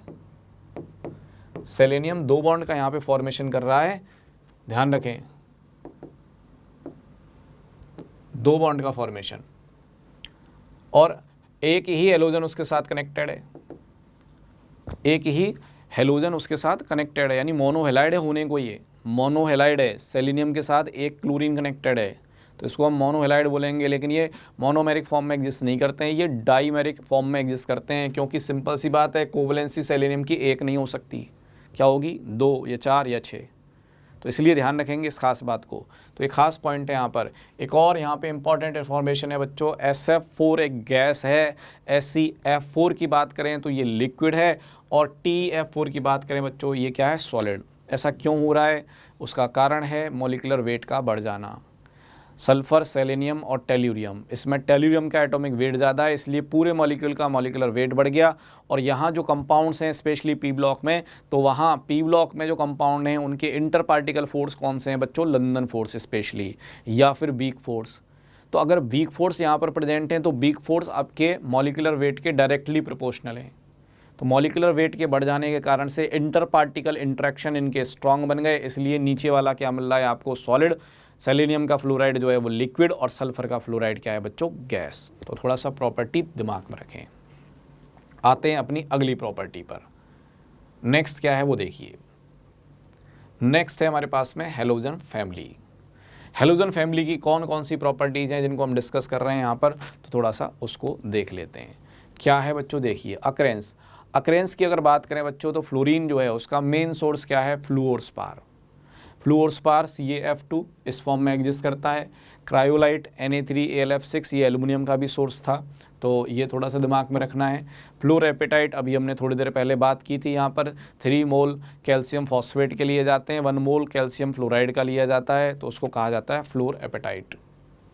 ये कार्नेलाइट KCl.MgCl2.6H2O, तो बच्चों ये कैल्शियम, मैग्नीशियम, क्लोरीन तीनों का ही सोर्स हो गया, तो ये थोड़ा सा दिमाग में रखना है। Atomic and physical properties, bond dissociation energy की बात करें बच्चों तो यहाँ पर फ्लोरीन स्मॉल साइज होने के कारण से लॉन पेयर रिपल्शन के ज़्यादा होने के कारण फ्लोरीन का जो बॉन्ड डिसोसिएशन एनर्जी है वो 3rd नंबर पर आ जाता है। सबसे ज़्यादा क्लोरीन है, फिर ब्रोमीन, फिर फ्लोरीन और उसके बाद आयोडीन। तो ये प्रॉपर्टी थोड़ा सा दिमाग में रखना है, बहुत बार नीट में आ चुका है। इलेक्ट्रॉन एफिनिटी पूरी पीरियडिक टेबल में क्लोरीन की इलेक्ट्रॉन एफिनिटी सबसे ज़्यादा है, उसके बाद फिर नंबर आ रहा है फ्लोरीन का, फिर आ रहा है आपका ब्रोमीन, फिर आ रहा है आयोडीन। तो इलेक्ट्रॉन एफिनिटी के ये जो ट्रेंड्स हैं वो ऑलरेडी हम पीरियडिक टेबल में पढ़ चुके हैं। नेक्स्ट देखिए electronegativity, down the group electronegativity decrease करता है। पूरी पीरियडिक टेबल में मैक्सिमम इलेक्ट्रोनेगेटिविटी किसका है बच्चों, फ्लोरीन का। तो ये नॉर्मल ट्रेंड है, यहाँ कोई एक्सेप्शनल देखे को नहीं मिलता। फिजिकल स्टेट्स की बात करें बच्चों यहाँ पर तो फ्लोरीन और क्लोरीन दोनों गैसियस एलिमेंट्स हैं। ब्रोमीन की बात करें लिक्विड है, और आयोडीन की बात करें तो बच्चों ये क्या है, सॉलिड। कलर की अगर बात करें बच्चों तो फ्लोरीन का कलर जो है पेल येलो, क्लोरीन का greenish yellow, bromine reddish brown gas है, रेडिश ब्राउन है, और इधर से आयोडीन की अगर बात करें तो ये क्या है बच्चों, सॉलिड। तो ये कलर्स थोड़े से याद रखने हैं आपको। आयोडीन की अगर बात कर रहे हैं तो ये सॉलिड है प्लस वायलेट कलर रखता है। तो ब्रोमीन क्या है, reddish brown, chlorine greenish yellow, और फ्लोरीन क्या है, पेल येलो कलर्ड, और आयोडीन वायलेट कलर्ड। कलर याद रखने, पूछे जाने की संभावना हाई रहती है। बात करते हैं वाटर में सॉलिडिटी की, तो ब्रोमीन और आयोडीन दोनों जो गैसेज हैं वो दोनों आपके वाटर में इनसॉल्युबल गैसेज हैं, वाटर में सॉल्युबल नहीं हो पाती हैं। फ्लोरीन क्लोरीन वाटर में डिज़ोल्व हो जाते हैं, तो थोड़ा सा ध्यान रखेंगे। ब्रोमीन और आयोडीन की एक और ख़ास प्रॉपर्टी है, ये ऑर्गेनिक सॉल्वेंट में डिज़ोल्व हो जाते हैं। Bromine and iodine organic solvent में डिज़ोल्व हो जाते हैं, तो थोड़ा सा ये ध्यान रखेंगे, ऑर्गेनिक सॉल्वेंट। आते हैं नेक्स्ट प्रॉपर्टीज़ पर।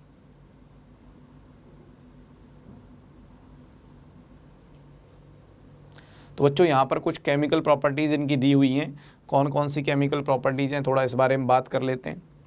सबसे पहले हम रिएक्टिविटी की बात करें तो फ्लोरीन मोस्ट रिएक्टिव गैस है इनमें, फिर क्लोरीन, फिर ब्रोमीन, फिर आयोडीन। ऑक्सीडाइजिंग प्रॉपर्टीज़ की बात करें तो फ्लोरीन मोस्ट ऑक्सीडाइजिंग नेचर रखने वाला एक एलिमेंट है। इन चारों हेलोजेंस में फ्लोरीन बेस्ट ऑक्सीडाइजिंग एजेंट है और उसका रीज़न है इसका स्मॉल साइज़, इसका लो बॉन्ड डिसोसिएशन एनर्जी और इसका हाई हाइड्रेशन एनर्जी। जब F- एक्वस बनता है तो हाई हाइड्रेशन एनर्जी रिलीज़ होती है। इसलिए चलिए बात कर लेते हैं केमिकल प्रॉपर्टीज़ में सबसे पहली रिएक्शन। तो बच्चों जब हमने पता है कि भाई फ्लोरीन का ऑक्सीडाइजिंग स्ट्रेंथ सबसे ज़्यादा है चारों हेलोजेंस में, तो फ्लोरीन Cl-, Br-, I- तीनों हेलाइड का ऑक्सीडेशन कर देता है करस्पॉन्डिंग हेलोजन में। लेकिन आप अगर F- को ऑक्सीडाइज करने जा रहे हैं तो F- का ऑक्सीडेशन नहीं कर पाएंगे। रीज़न सीधा सा है, इससे बढ़िया ऑक्सीडाइजिंग एजेंट बाकी तीन हेलोजन में हमारे पास है ही नहीं। तो फ्लोरीन Cl-, Br-, I- को ऑक्सीडाइज कर देगा। क्लोरीन गैस, क्लोरीन की बात कर रहे हैं तो क्लोरीन आपका Br-, I- को ऑक्सीडाइज कर देगा। ब्रोमीन की बात कर रहे हैं तो I- को ऑक्सीडाइज कर देगा। ध्यान रखेंगे, ये ट्रेंड पूछा जाता है कौन किसको ऑक्सीडाइज करेगा, कौन सी रिएक्शन पॉसिबल होगी। तो ये ट्रेंड अगर आपको याद है तो उससे आप इनको सॉल्व कर सकते हैं। जैसे यहाँ पे लिख रही हैं ये रिएक्शन, है ना। ऑक्सीडाइजिंग स्ट्रेंथ आपको बता दिया गया है। अब बात आती है वाटर के साथ रिएक्शन। फ्लोरीन वाटर के साथ एक्सप्लोसिव रिएक्शन देता है। फ्लोरीन एक अच्छा ऑक्सीडाइजिंग एजेंट है। एक्वस मीडियम में इसकी जो रिएक्शन है ये एक्सप्लोसिव होती है, एक्सप्लोसिव। और कितनी एक्सप्लोसिव है बच्चों यहाँ पर कि इस रिएक्शन में पहले ऑक्सीजन बनता है और आपका ये ऑक्सीजन हाई टेम्परेचर पाकर कई बार ये ओजोन में चेंज हो जाता है। इतना हाईली एक्सप्लोसिव रिएक्शन है, ध्यान रखेंगे थोड़ा सा। नेक्स्ट है यहाँ पर कि अगर आपने क्लोरीन और ब्रोमीन ले रखे हैं तो उनके केस में क्या मिलेगा, तो HX + HOX का फॉर्मेशन होता है। और ये HOX जो होते हैं वो रिलेटिवली लेस स्टेबल होते हैं, HX + नेसेंट ऑक्सीजन प्रोड्यूस करते हैं। इसीलिए क्लोरीन हुआ, ब्रोमीन हुआ, ये क्लोरीन ब्रोमीन वाटर जो होते हैं अच्छे ऑक्सीडाइजिंग एजेंट होते हैं, इसीलिए नेसेंट ऑक्सीजन प्रोड्यूस करने की वजह से। चलिए आते हैं आयोडीन पर। आयोडीन की वाटर के साथ रिएक्शन नॉन स्पॉन्टेनियस होती है, ध्यान रखेंगे। यानी कि बाकी जो हेलोजन है पानी के साथ रिएक्शन कर पा रहे हैं लेकिन आयोडीन वाटर के साथ रिएक्शन नहीं कर पाता। आयोडीन के केस में रिएक्शन जो है क्लोरीन और ब्रोमीन वाली रिएक्शन का जस्ट, या आप कह सकते हैं कि जो फ्लोरीन वाली रिएक्शन है वाटर के साथ उसका जस्ट रिवर्स रिएक्शन है। यानी एसिडिक मीडियम में I- जो होता है उसको एयर से आप ऑक्सीडाइज कर सकते हैं I2 में प्लस वाटर, लेकिन I2 की वाटर के साथ रिएक्शन करके आप I-H+ इनका फॉर्मेशन नहीं कर सकते, ध्यान रखें। यानी ये रिएक्शन जो है बाकी रिएक्शन का क्या है, रिवर्स रिएक्शन। जैसे यहाँ H+ बना, F- बना, O2 मिला, लेकिन इस केस में क्या हो रहा है, बिल्कुल उल्टा, रिवर्स रिएक्शन। यानी आयोडीन की वाटर के साथ रिएक्शन नॉन स्पॉन्टेनियस होती है। बच्चों फैक्ट दिमाग में रखना है ये वाला। Acidic nature down the group, hydrides का एसिडिक नेचर बढ़ता है क्योंकि बॉन्ड स्ट्रेंथ कम हो जाती है, इसलिए। बॉइलिंग और मेल्टिंग पॉइंट, बच्चों यहाँ अब खास बात है, हाइड्रोजन बॉन्डिंग की वजह से बॉइलिंग पॉइंट HF का क्या होता है, ज़्यादा, लेकिन मेल्टिंग पॉइंट जो होता है वो HI का ज़्यादा है। नाइट्रोजन फैमिली में क्या हो रहा था, वहाँ पे मेल्टिंग पॉइंट अमोनिया का ज़्यादा था, मेल्टिंग पॉइंट, लेकिन बॉइलिंग पॉइंट में अमोनिया कहाँ आ रहा है, 3rd नंबर पर आ रहा है। BiS3 ज़्यादा, SbS3 ज़्यादा, फिर अमोनिया। इधर क्या हो रहा है, बिल्कुल उल्टा, बॉइलिंग पॉइंट में हाइड्रोजन बॉन्डिंग वाला नंबर 1 पर है यहाँ, यानी HF का ज़्यादा है, इसके बाद HI मॉलिक्यूलर वेट के अकॉर्डिंग। लेकिन अगर मेल्टिंग पॉइंट की बात करें तो मेल्टिंग पॉइंट के केस में बिल्कुल उल्टा है, HI का मेल्टिंग पॉइंट ज़्यादा है, हाइड्रोजन बॉन्डिंग 2nd नंबर पर है। तो ये थोड़ा सा ध्यान रखेंगे, ट्रेंड है ना, बाकी तो नॉर्मल ट्रेंड है। फ्लोरीन के 2 ऑक्साइड फॉर्म होते हैं, एक तो OF2 और O2F2। बेसिकली इनको ऑक्साइड कहना गलत है क्योंकि इन दोनों में ही ऑक्सीजन की जो ऑक्सीडेशन स्टेट्स हैं वो क्या हैं, पॉजिटिव। OF2 में +2 एंड O2F2 में क्या है बच्चों, +1। O2F2 की बात करें तो ये अच्छा फ्लोरीनेटिंग एजेंट भी होता है, अच्छा ऑक्सीडाइजिंग एजेंट भी होता है। और ये प्रॉपर्टी यूज़ की जाती है न्यूक्लियर फ्यूल में। न्यूक्लियर फ्यूल में जो प्लूटोनियम होता है उसको रिमूव करने के लिए, तो न्यूक्लियर स्पेंट फ्यूल में से प्लूटोनियम को रिमूव करने के लिए आप O2F2 यूज़ करते हैं बच्चों। और ये O2F2 एक अच्छा ऑक्सीडाइजिंग एजेंट है, जहां आपको ऑक्सीजन और हेलोजन का कॉम्बिनेशन दिख जाता है, समझ जाइए अच्छा ऑक्सीडाइजिंग एजेंट होगा। और ये क्या करता है, इस प्लूटोनियम को ऑक्सीडाइज करके PuF6 बना देता है। क्या बना देता है, PuF6। ये ध्यान रखेंगे बच्चों, साथ में ऑक्सीजन गैस। तो आप कह सकते हैं फ्लोरिनेटिंग एजेंट भी है, ऑक्सीडाइजिंग एजेंट भी है, तो ये प्रॉपर्टी ध्यान रखनी है। ऐसा आयोडीन का एक बढ़िया ऑक्साइड है I2O5, अच्छा ऑक्सीडाइजिंग एजेंट है, यूज़ किया जाता है कार्बन मोनोऑक्साइड के एस्टिमेशन में, CO के एस्टिमेशन में। कैसे, I2O5 ऑक्सीडाइजिंग एजेंट है, कार्बन मोनोऑक्साइड को ऑक्सीडाइज कर देगा किसमें, CO2 में, और सेल्फ रिड्यूस हो जाएगा I2 में। ज़्यादातर एस्टिमेशन जो रिएक्शंस होती हैं उनमें आयोडीन के कंपाउंड यूज़ किए जाते हैं, क्योंकि आप फाइनली I2 बनाएंगे। उस I2 को एस्टिमेट करने का तरीका क्या है हमारे पास में, तो वॉल्यूमेट्रिक एनालिसिस में आपने पढ़ा होगा आयोडोमेट्री, यानी सोडियम थायोसल्फेट, हाइपो सॉल्यूशन से आयोडीन पास की जाती है, Na2S4O6 बन जाता है, साथ में NaI बन जाता है। तो उससे आयोडीन का पता कर लिया जाता है, आयोडीन से CO गैस कितनी है वो मालूम चल जाती है आपको। तो कार्बन मोनोऑक्साइड के एस्टिमेशन में I2O5 यूज़ किया जाता है बच्चों, ध्यान रखेंगे। हेलोजेंस के जितने भी ऑक्साइड हैं सब अच्छे ऑक्सीडाइजिंग एजेंट होते हैं। हेलोजेंस के केस में ऑक्साइड की जो स्टेबिलिटी है उसका ट्रेंड बिल्कुल अलग है, ध्यान रखें।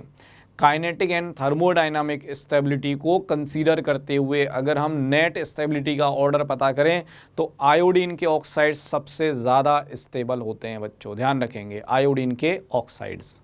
उसके बाद आता है नंबर क्लोरीन का। नॉर्मली ट्रेंड क्या होता है, या तो डिक्रीजिंग या इंक्रीजिंग। इस केस में ऐसा नहीं है, इस केस में ऐसा नहीं है। यहाँ आयोडीन का सबसे ज़्यादा स्टेबल है, उसके बाद नंबर आता है किसका, क्लोरीन का, फिर आता है ब्रोमीन का। ये ट्रेंड थोड़ा सा ध्यान रखना, यहाँ पर लगता है ऐसा है देखने पे कि हाँ नॉर्मल है, नॉर्मल नहीं है। आयोडीन सबसे ज़्यादा है, फिर क्लोरीन है, उसके बाद ब्रोमीन। तो यहाँ दो फैक्टर काम कर रहे होते हैं, काइनेटिक एंड थर्मोडायनामिक स्टेबिलिटी वाले। तो ये थोड़ा सा दिमाग में रखना है। आते हैं अपने नेक्स्ट कुछ और पॉइंट पर। नेक्स्ट पॉइंट क्या है बच्चों, देखिए नेक्स्ट आ गया है इनर्ट गैसेज। इनर्ट गैसेज में ज़्यादा कुछ पढ़ने के लिए है नहीं, कम ही ऐसे फैक्टर होते हैं जिन पर बात करनी होती है। तो सबसे पहली चीज़ तो क्या है, मोनो एटॉमिक गैसेज हैं। मोनो एटॉमिक गैसेज होती हैं और मोनो एटॉमिक होने की वजह से इनके मेल्टिंग और बॉइलिंग पॉइंट क्या होते हैं बच्चों, कम, क्योंकि एटॉमिक वेट कम होगा। एटॉमिक वेट कम होगा तो उस केस में इनके मेल्टिंग बॉइलिंग पॉइंट कम।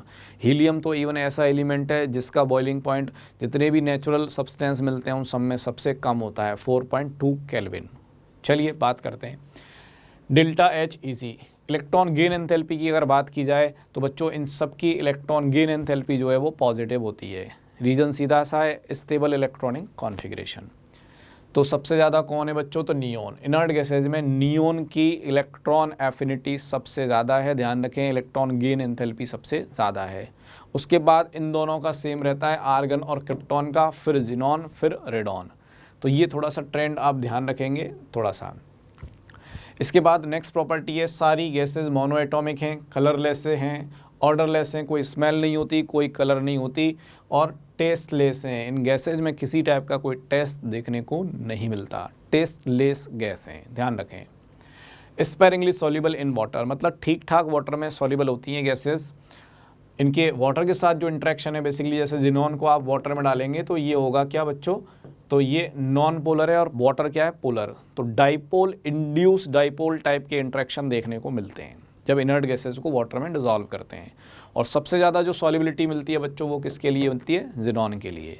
रेडॉन जो है वो तो रेडियो एक्टिव गैस है तो इसकी बात तो हम नहीं करेंगे, लेकिन बाकी जो इनर्ट गैसेज हैं उनमें जिनॉन वाटर में ज़्यादा सॉल्युबल होती है। जिनॉन के हाइड्रेट फॉर्मेशन की टेंडेंसी ज़्यादा होती है वाटर के साथ, उसका रीज़न इसका large size. Next, very low melting and boiling point. तो हम बात कर चुके हैं एटॉमिक वेट इनका कम रहता है, इस वजह से मोनो एटॉमिक है नेचर में ये, इस वजह से। Helium has the lowest boiling point of any non substance.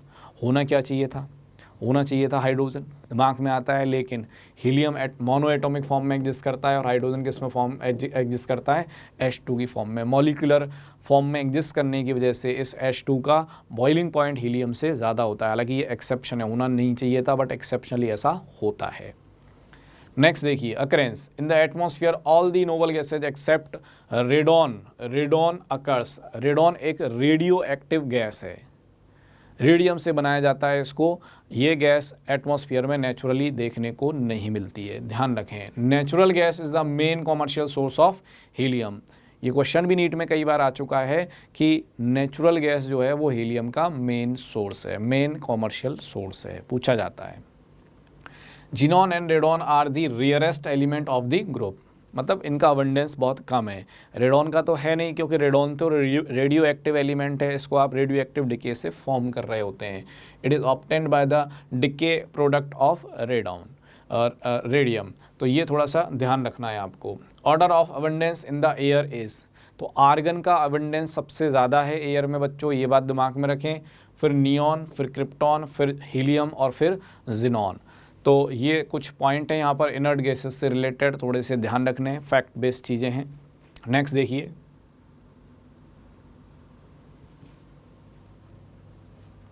Next आते हैं बच्चों इनकी कुछ केमिकल प्रॉपर्टीज़ पर। अब कौन कौन सी केमिकल प्रॉपर्टीज़ है बच्चों, इस पर बात कर लेते हैं। सबसे पहला, their chemical inertness is cause due to, बच्चों इनर्ट गैसेस को इनर्ट गैस कहने का रीज़न ही यही है कि इनकी रिएक्टिविटी बहुत कम है। इनर्ट हैं ये, रिएक्शन में आसानी से पार्टिसिपेट नहीं करते, और इसका कारण क्या है, इनका noble gas configuration, outermost shell जो है उसमें NH2NP6 टाइप का इलेक्ट्रॉनिक कॉन्फ़िगरेशन जो है वो इसके लिए रेस्पॉन्सिबल है। इनका हाई आयनाइजेशन एनर्जी, मतलब इनसे इलेक्ट्रॉन निकालना बहुत मुश्किल काम है। इनका लो इलेक्ट्रॉन गेन एंथैल्पी, मतलब इनके इलेक्ट्रॉन एडिशन की टेंडेंसी बहुत कम है। तो ना तो ये इलेक्ट्रॉन ऐड करना चाहते हैं, ना ये इलेक्ट्रॉन रिमूव करना चाहते हैं। और इनर्ट गैस कॉन्फ़िगरेशन, मतलब NH2NP6 टाइप का जो कॉन्फ़िगरेशन है जिसमें ऑक्टेट इनका पूरा है, इस वजह से ये इनर्ट नेचर शो करते हैं, नॉन रिएक्टिव नेचर। तो ये थोड़ा सा ध्यान रखें। First compound of noble gases, Neil Bartlett एक साइंटिस्ट था जिसने नोवल गैसेस के फर्स्ट कंपाउंड का फॉर्मेशन किया। That compound is XCPTF6। XCPTF6 बच्चों था क्या यहाँ पर, तो XCPTF6 के पीछे फॉर्मेशन जो उसने किया, उसने सोचा क्या, उसने सोचा कि Xc से Xc+ के कन्वर्जन में जो आयनेशन एनर्जी लगती है, लगभग वही आयनेशन एनर्जी O2 से O2+ के कन्वर्जन में देखने को मिलती है। अब उसने ये सोचा कि ऑक्सीजन का कंपाउंड O2PTF6 ये बनता है, जब ये कंपाउंड बनता है तो XCPTF6 को भी बनना चाहिए। यहीं से उसने इस बात को सोचा, क्योंकि दोनों का जो आयनेशन एनर्जी है O2 से O2+ का कन्वर्जन और Xc से Xc+ का कन्वर्जन, दोनों केस में जो एनर्जी इन्वॉल्व हो रही है लगभग बराबर थी, इसलिए उसने इस बात को सोचा और यहीं से पहला कंपाउंड उसको मिला XCPTF6। तो ये थोड़ा सा दिमाग में रखेंगे, XCPTF6।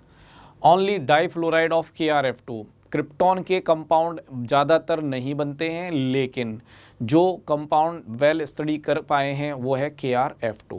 तो थोड़ा सा ये ध्यान रखेंगे। No true compounds of argon, neon और हीलियम आर येट नॉन, इनके वास्तविक कंपाउंड जो हैं वो अब तक नहीं बन पाए हैं। इनका जो वास्तविक कंपाउंड है कोई भी अभी तक वो नॉन ही है, पता नहीं चल पाया है। तो ये कुछ इन्फॉर्मेशंस हैं बच्चों पी ब्लॉक के बारे में। ज़्यादातर इन्फॉर्मेशन इन्फॉर्मेटिव ही हैं, हालांकि जहाँ जहाँ रीज़न हो सकते थे, जहाँ जहाँ कुछ वजह हो सकती थी उस चीज़ को एक्सप्लेन करने के लिए वो हमने कोशिश की है समझाने के लिए। myexams.ai चैनल के साथ में जुड़े रहिए। नीट के और भी चैप्टर्स जिनका वेटेज नीट में ज़्यादा है, और भी टॉपिक जिनका नीट में वेटेज ज़्यादा है, वो टॉपिक्स आपको धीरे धीरे मिलते रहेंगे। तो जुड़े रहिए myexams.ai के साथ में, और साथ में कुछ क्वेश्चंस हम यहाँ पर इन टॉपिक के साथ डिस्कस करने वाले हैं। इन जो हमने फैक्ट पढ़े हैं, ये जो प्रॉपर्टीज़ हमने पढ़ी हैं, इन पर बेस्ड क्वेश्चंस को हम डिस्कस करेंगे। उन क्वेश्चन के साथ में हम कुछ PDF भी आपको प्रोवाइड करने वाले हैं, साथ में कुछ रिवीजन क्लास टेस्ट भी आपको मिलेंगे। चैप्टर वाइज टेस्ट हैं बेसिकली, तो पी ब्लॉक का एक चैप्टर भी मतलब चैप्टर वाइज टेस्ट आपको दिया जाएगा, वो भी आप आराम से सॉल्व करें। तो बच्चों चैनल के साथ में जुड़े रहें। तो अब हम क्वेश्चन स्टार्ट करते हैं थोड़ी देर में। हेलो स्टूडेंट्स, तो स्टार्ट करते हैं बच्चों क्वेश्चन। कुछ क्वेश्चंस जो हमने पी ब्लॉक की थ्योरी पढ़ी है उस पर बेस्ड हैं, तो इनको थोड़ा सा देख लेते हैं। नीट प्रीवियस ईयर्स में पूछे गए क्वेश्चन, तो काफ़ी इंपॉर्टेंट क्वेश्चन भी हैं, ये दोबारा रिपीट हो सकते हैं। Among group 16 elements which one does not show -2 oxidation state. बच्चों ये जो नेगेटिव ऑक्सीडेशन स्टेट शो करने की टेंडेंसी है, ये डाउन द ग्रुप डिक्रीज़ करती है। क्यों डिक्रीज़ करती है? क्योंकि डाउन द ग्रुप जब आप जा रहे हैं तो डाउन द ग्रुप साइज जो है वो इंक्रीज़ कर रही है। अब साइज किसी एटम का अगर इंक्रीज़ करेगा तो जो उसका न्यूक्लियस है वो उसकी आउटर मोस्ट शेल से ज़्यादा डिस्टेंस पर होगा, और आने वाला जो इलेक्ट्रॉन है वो इलेक्ट्रॉन आएगा आउटर मोस्ट शेल में, यानी कि उस पर्टिकुलर इलेक्ट्रॉन को अट्रैक्ट करने की टेंडेंसी जो है एटम की वो कम होगी अगर आप उसका साइज़ बढ़ा रहे होंगे। तो डाउन द ग्रुप साइज़ के इंक्रीज़ करने की वजह से इलेक्ट्रॉन के एडिशन की टेंडेंसी, इलेक्ट्रॉन एक्सेप्ट करने की टेंडेंसी जो है वो कम हो जाती है, यानी कि नेगेटिव ऑक्सीडेशन स्टेट की जो स्टेबिलिटी है वो पी ब्लॉक में डाउन द ग्रुप जाने पर डिक्रीज़ करती है। तो ये हर फैमिली के लिए वैलिड है कि नेगेटिव ऑक्सीडेशन स्टेट की stability down the group decrease करेगी। तो अब इनमें कौन सा एलिमेंट ऐसा है जो -2 ऑक्सीडेशन स्टेट नहीं दिखाएगा? तो बच्चों जो ग्रुप में सबसे नीचे है उसके लिए ये टेंडेंसी मैक्सिमम है, यानी कि पोलोनियम। तो पोलोनियम वो एलिमेंट है जो कि -2 ऑक्सीडेशन स्टेट नहीं दिखाएगा। चलिए अगला क्वेश्चन देखते हैं। नेक्स्ट क्वेश्चन है बच्चों, match list 1 with list 2। In list 1 some atoms and molecules are given and in list 2 some properties are mention. So first is paramagnetic. Paramagnetic, if we look for nitrogen atom, then electronic configuration of nitrogen is 2s2 2p3। तो बच्चों यहाँ पे p3 electronic configuration होने की वजह से nitrogen paramagnetic है, यानी कि ये जो फर्स्ट है ये नाइट्रोजन एटम के लिए वैलिड है, बिल्कुल होगा। दूसरा, most reactive element in group 18। तो most reactive element in group 18, तो ग्रुप 18 में रिएक्टिविटी की बात करें तो डाउन द ग्रुप जाने पर जो रिएक्टिविटी है वो बढ़ेगी, क्योंकि एटम का साइज़ बढ़ता है। एटम का साइज़ बढ़ता है तो उसके जो इलेक्ट्रॉन है उन पर न्यूक्लियस का अट्रैक्शन क्या होगा, कम, तो उनके बॉन्डिंग में इन्वॉल्व होने की टेंडेंसी बढ़ जाती है। आप ऐसा भी कह सकते हैं कि 18th ग्रुप में इनर्ट गैसेज में डाउन द ग्रुप जाने पर इनर्टनेस जो है वो डिक्रीज़ करती है, रिएक्टिविटी इंक्रीज़ करती है और इनर्टनेस डिक्रीज़ करती है। तो most reactive element in group 18 जो ग्रुप में नीचे आ रहा होगा। अब नीचे कौन आ रहा है भाई, तो एज़ पर लिस्ट 1 यहाँ पे दे रखा है ज़ीनोन एटम, तो इसका मतलब 2 जो है वो करेक्ट मैच हो जाएगा डी के लिए। Third is element with highest ionisation enthalpy in group 15। बच्चों अगर ग्रुप 15 की बात करें तो ग्रुप 15 में हाईएस्ट आयनेशन एनर्जी किसका है, जो ग्रुप में सबसे ऊपर है, और वो कौन है, नाइट्रोजन, यानी ये थर्ड जो है वो भी इस नाइट्रोजन के लिए वैलिड है। Next, strongest oxidising agent. Strongest oxidising agent की बात करें बच्चों इनमें तो ऑक्सीजन मॉलिक्यूल, फ्लोरीन मॉलिक्यूल, तो स्ट्रॉन्गेस्ट ऑक्सीडाइजिंग एजेंट कौन है बच्चों, फ्लोरीन है। अब ऑक्सीजन मॉलिक्यूल की बात करें O2 की, तो O2 मॉलिक्यूल में आप जानते हैं 2 अनपेयर्ड इलेक्ट्रॉन प्रेजेंट होते हैं पाई एंटी बॉन्डिंग मॉलिक्यूलर ऑर्बिटल में, इसलिए O2 भी क्या होता है, पैरामैग्नेटिक। तो जब match the list type question आते हैं तो उसमें एक ऑप्शन के लिए एक से ज़्यादा मैच हो सकते हैं, पर ज़रूरी नहीं है कि वो ऑप्शन में सारे दे रखे हों।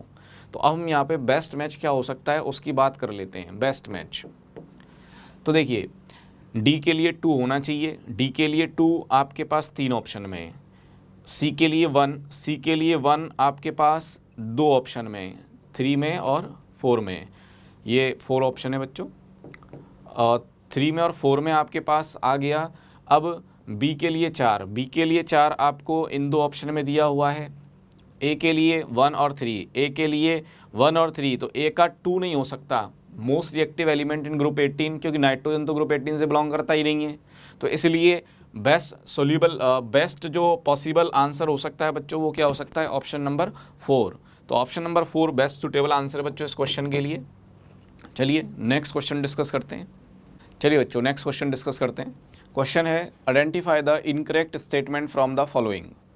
First option is the acidic strength of HX follows the order HF greater than HCl, HCl greater than HBr, HBr greater than HI।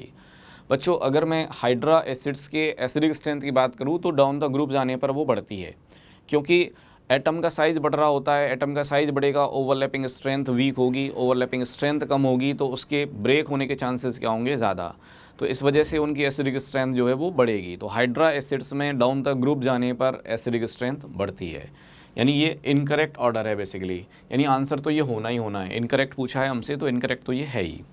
Second is fluorine exhibits -1 oxidation state whereas other halogens exhibit +1, +3, +5, +7 oxidation states also। तो बच्चों ये statement भी सही है, क्योंकि अगर fluorine की बात करें तो फ्लोरीन तो केवल -1 दिखाता है, लेकिन बाकी जो हेलोजन है वो -1 के साथ साथ ये जो ऑक्सीडेशन स्टेट आपको दे रखे हैं +1 +3 +5 +7 इनको भी शो करते हैं, मतलब ये करेक्ट ऑप्शन है। बट हमसे तो इनकरेक्ट पूछा है, इसलिए ये तो आंसर नहीं हो सकता। Third is the enthalpy of dissociation of fluorine is smaller than that of chlorine. बच्चों ये बात सही है, फ्लोरीन का स्मॉल साइज होने के कारण लॉन पेयर रिपल्शन ज़्यादा होते हैं, इसलिए बॉन्ड स्ट्रेंथ क्या होती है फ्लोरीन की कम, क्लोरीन की होती है ज़्यादा। तो बच्चों ये स्टेटमेंट करेक्ट स्टेटमेंट है, बट आंसर नहीं हो सकता। Fluorine is stronger oxidising agent than that chlorine. तो बच्चों अगर फ्लोरीन और क्लोरीन को कंपेयर करें तो फ्लोरीन की ऑक्सीडाइजिंग स्ट्रेंथ क्लोरीन से ज़्यादा होती है। Yes it is correct. क्यों? क्योंकि फ्लोरीन जो है उसका एक तो साइज़ स्मॉल है, इस वजह से जब F- एक्वस फेज में बनेगा तो उसकी हाइड्रेशन एनर्जी ज़्यादा होगी। दूसरा, फ्लोरीन मॉलिक्यूल की बॉन्ड डिसोसिएशन एनर्जी कम है, बॉन्ड आसानी से ब्रेक हो जाता है। तो इन कारणों से फ्लोरीन जो है चारों हेलोजन में बेस्ट ऑक्सीडाइजिंग एजेंट है, यानी ये भी एक करेक्ट ऑप्शन है और इस वजह से ये आंसर नहीं हो सकता। तो बच्चों फाइनली इस क्वेश्चन का जो आंसर है वो क्या है? Option number 1। तो ऑप्शन 1 जो है वो फाइनली इसका करेक्ट आंसर होगा। आते हैं नेक्स्ट क्वेश्चन पर।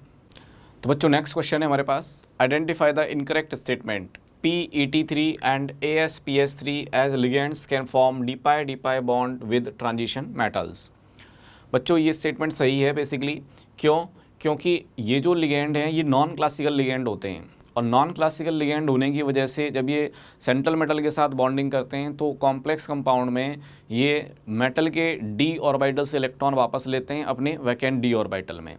तो दोनों के बीच में जो पाई बॉन्ड का फॉर्मेशन होता है मेटल लिगेंड के बीच, वो नेचर में क्या होगा? dpi, क्योंकि मेटल अपने d ऑर्बिटल से लॉन पेयर दे रहा होता है और इधर से फिर ये लिगेंड जो है वो अपने वैकेंट d में इलेक्ट्रॉन ले रहा होता है। जैसे यहाँ फॉस्फोरस का वैकेंट d है, इसमें इलेक्ट्रॉन आएंगे, यहाँ आर्सेनिक का वैकेंट d है, इसमें इलेक्ट्रॉन आएंगे।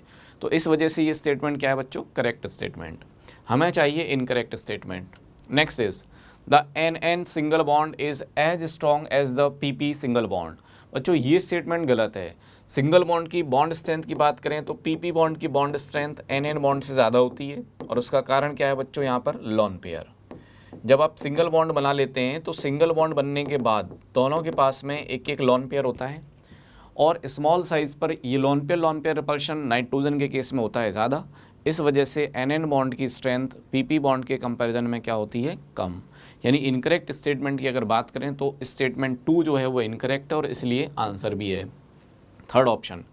Nitrogen has unique ability to form ppi multiple bonds with nitrogen, carbon and oxygen. बच्चों ये बात बिल्कुल सही है। नाइट्रोजन जो है वो खुद के साथ में मल्टीपल बॉन्ड बना लेता है, N triple bond N। Nitrogen oxygen के साथ में मल्टीपल बॉन्ड बना लेता है, N double bond O, NO2 molecule है, NO2 माइनस है वहाँ पर भी। इधर कार्बन की बात करें तो नाइट्रोजन और कार्बन के बीच में मल्टीपल बॉन्ड बनते हैं, CN माइनस। तो कहने का मतलब ये है कि नाइट्रोजन अपने खुद के साथ में कार्बन ऑक्सीजन इनके साथ में भी मल्टीपल बॉन्ड बना सकता है क्योंकि साइज छोटा है, सेकंड पीरियड से बिलोंग करते हैं सारे, इसलिए।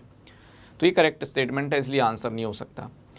Fourth option is nitrogen can not form dpi bond as other heavier elements of its group. ये बात सही है क्योंकि नाइट्रोजन के पास में वैकेंट d ऑर्बिटल ही नहीं है, वैकेंट d ऑर्बिटल नहीं है, d ऑर्बिटल ही एब्सेंट हैं। तो इस वजह से नाइट्रोजन के पास d ऑर्बिटल की अनअवेलेबिलिटी होने की वजह से नाइट्रोजन dpi बॉन्ड का फॉर्मेशन नहीं कर सकता। तो ये बात सही है। ग्रुप के हैवियर एलिमेंट्स जो हैं वो अपने d ऑर्बिटल यूज़ करके बॉन्ड बना सकते हैं, तो वो dpi बॉन्डिंग करते हैं, बट नाइट्रोजन नहीं करता है। तो करेक्ट आंसर इस क्वेश्चन का हो जाएगा बच्चों ऑप्शन नंबर 2 करेक्ट ऑप्शन। क्यों? क्योंकि इनकरेक्ट ऑप्शन पूछा है हमसे, है ना, तो इसलिए तो option 2 is answer. Next question discuss करते हैं बच्चों। नेक्स्ट क्वेश्चन है बच्चों, noble gases are named because of their inertness towards reactivity, identify an incorrect statement about then. तो यहाँ भी बच्चों हमको इनकरेक्ट स्टेटमेंट की बात की गई है, तो इनकरेक्ट स्टेटमेंट देखते हैं। First is noble gases have very high melting and boiling point. बच्चों ये गलत है।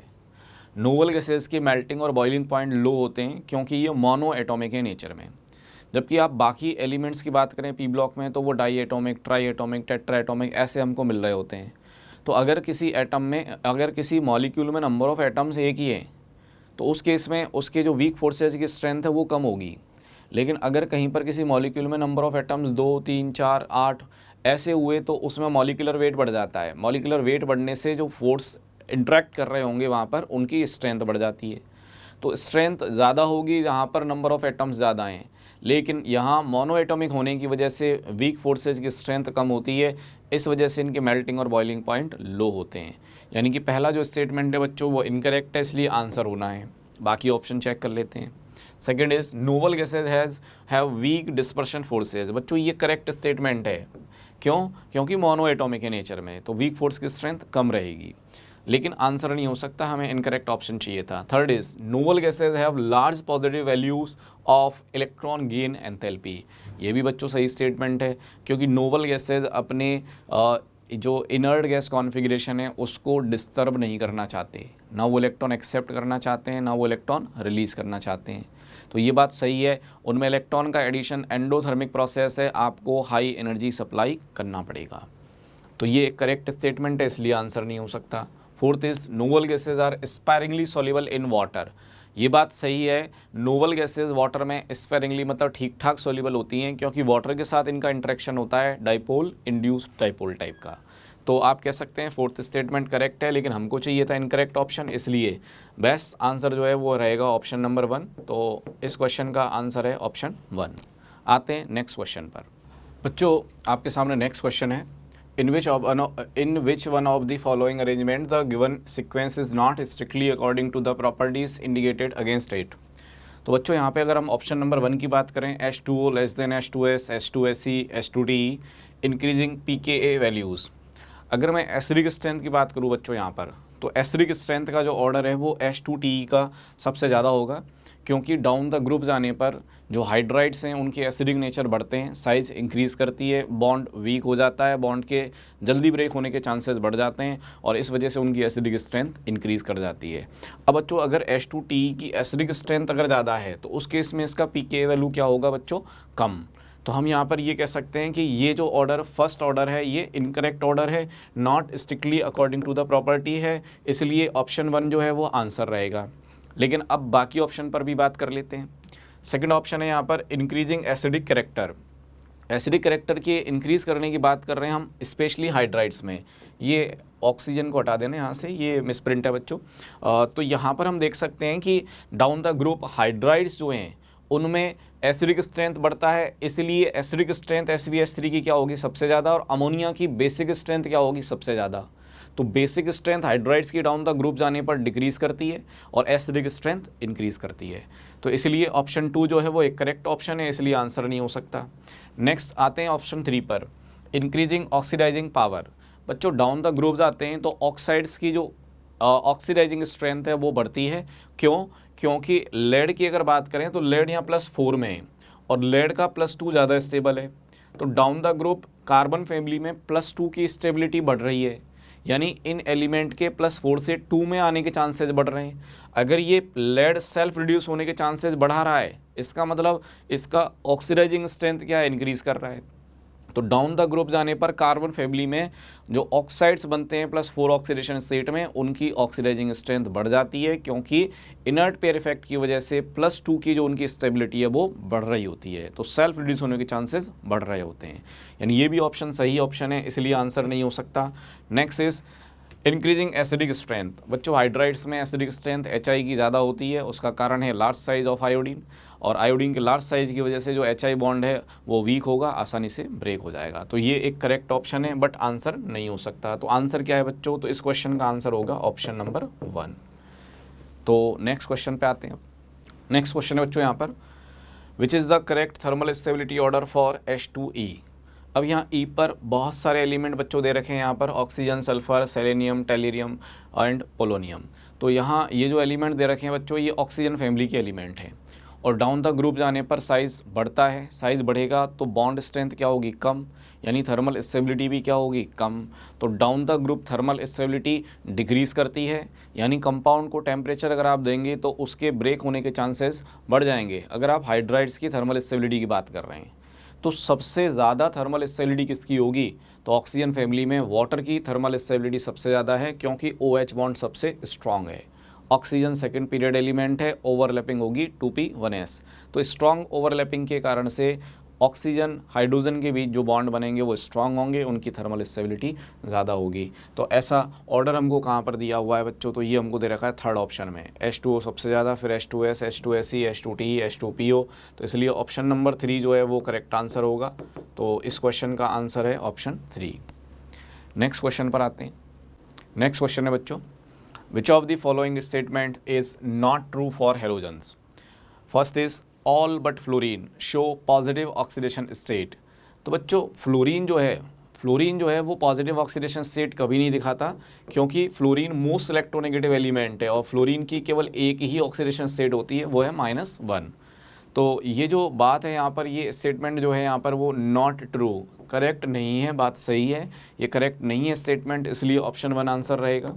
सेकेंड ऑप्शन देखिए, all are oxidising agent, yes, सारे जो हेलोजन होते हैं वो ऑक्सीडाइजिंग एजेंट का काम करते हैं, चाहे वो फ्लोरीन हो चाहे वो आयोडीन हो। Third is all form monobasic oxy acids, ये बात सही है, अगर फ्लोरीन की बात करें चाहे आप क्लोरीन की बात करें, सारे मोनोबेसिक एसिड का फॉर्मेशन करते हैं, यानी कि एक्वस सोल्यूशन में ये एक H+ आयन जरूर देंगे। फोर्थ ऑप्शन देखिए, chlorine has the highest electron gain enthalpy. तो नेगेटिव साइन के साथ में अगर हम बात करें बच्चों, तो क्लोरीन की इलेक्ट्रॉन गेन एंथैल्पी मैक्सिमम होगी। अब यहाँ पर दो ऑप्शन, अगर आप यहाँ पे केवल इलेक्ट्रॉन गेन एंथैल्पी की बात कर रहे हैं, तो अगर उसमें आपने नेगेटिव साइन ले लिया तो विद नेगेटिव साइन तो क्लोरीन की इलेक्ट्रॉन गेन एंथैल्पी ज़्यादा है, नो डाउट। लेकिन यहाँ नेगेटिव साइन तो दिया नहीं है, आप इस स्टेटमेंट को पार्शियली करेक्ट भी मान सकते हैं, इनकरेक्ट भी मान सकते हैं, लेकिन हमें सिंगल चॉइस क्वेश्चन में बेस्ट अप्रोप्रिएट आंसर लेना होता है। पहला ऑप्शन हमेशा ही गलत है, हमेशा। फोर्थ ऑप्शन है उसमें आप वैल्यू कंसीडर कर रहे हैं विद नेगेटिव साइन, तब तो ये स्टेटमेंट सही है, और विदाउट नेगेटिव स्टेटमेंट आपने कंसीडर कर लिया, उस केस में ये गलत हो जाता है। तो यहाँ बेस्ट अप्रोप्रिएट आंसर क्या है बच्चों, ऑप्शन नंबर 1, क्योंकि वो तो गलत ही स्टेटमेंट है, तो इसलिए इस क्वेश्चन का आंसर है ऑप्शन 1। नेक्स्ट क्वेश्चन डिस्कस करते हैं। नेक्स्ट क्वेश्चन है बच्चों, which one of the following orders is correct for the bond dissociation enthalpy of halogen molecules. बच्चों हेलोजन में सबसे ज़्यादा जो बॉन्ड स्ट्रेंथ होती है वो क्लोरीन की होती है, और उसके बाद फिर आता है ब्रोमीन, फ्लोरीन आता है थर्ड नंबर पर, और लास्ट में आता है आयोडीन। रीज़न क्या है यहाँ पर, तो यहाँ F बॉन्ड की जो बॉन्ड डिसोसिएशन एनर्जी या बॉन्ड स्ट्रेंथ है वो कम होती है, उसका कारण इसका स्मॉल साइज़ है। स्मॉल साइज़ पर जो लॉन पेयर होंगे उनके बीच में रिपल्शन ज़्यादा होगा एज़ कम्पेयर टू क्लोरीन, क्योंकि क्लोरीन में साइज़ लार्ज है, तो लार्ज साइज़ पर जो क्लोरीन है उनमें लॉन पेयर के बीच के डिस्टेंस जो है वो बढ़ जाएगी, रिपल्शन क्या होंगे, कम। तो जो रियल बॉन्ड स्ट्रेंथ का ऑर्डर है हेलोजन्स में वो रहेगा सबसे ज़्यादा क्लोरीन, फिर रहेगा ब्रोमीन, फिर रहेगा फ्लोरीन और फिर रहेगा आयोडीन। तो ये हमारा ऑर्डर रहेगा बच्चों। अब ये कहाँ पे दिया हुआ है, तो ये ऑप्शन नंबर 4 में दे रखा है, तो इसलिए इस क्वेश्चन का जो आंसर है वो क्या है, ऑप्शन 4। तो ये आंसर है। आते हैं नेक्स्ट क्वेश्चन पर। नेक्स्ट क्वेश्चन है बच्चों, the variation of the boiling points of the hydrogen halides is in the order HF, HI, HBr, HCl। What explain the higher boiling point of hydrogen fluoride. बच्चों HF में एक special चीज़ है, वो है hydrogen bonding. Fluorine की electronegativity high होती है और इस वजह से जो HF है वो दूसरे HF मॉलिक्यूल के साथ में हाइड्रोजन बॉन्डिंग कर लेता है। अब हाइड्रोजन बॉन्डिंग होने की वजह से जो इंटर पार्टिकल इंटरेक्शन है वो इसमें स्ट्रॉन्ग होंगे as compare to other hydra halides.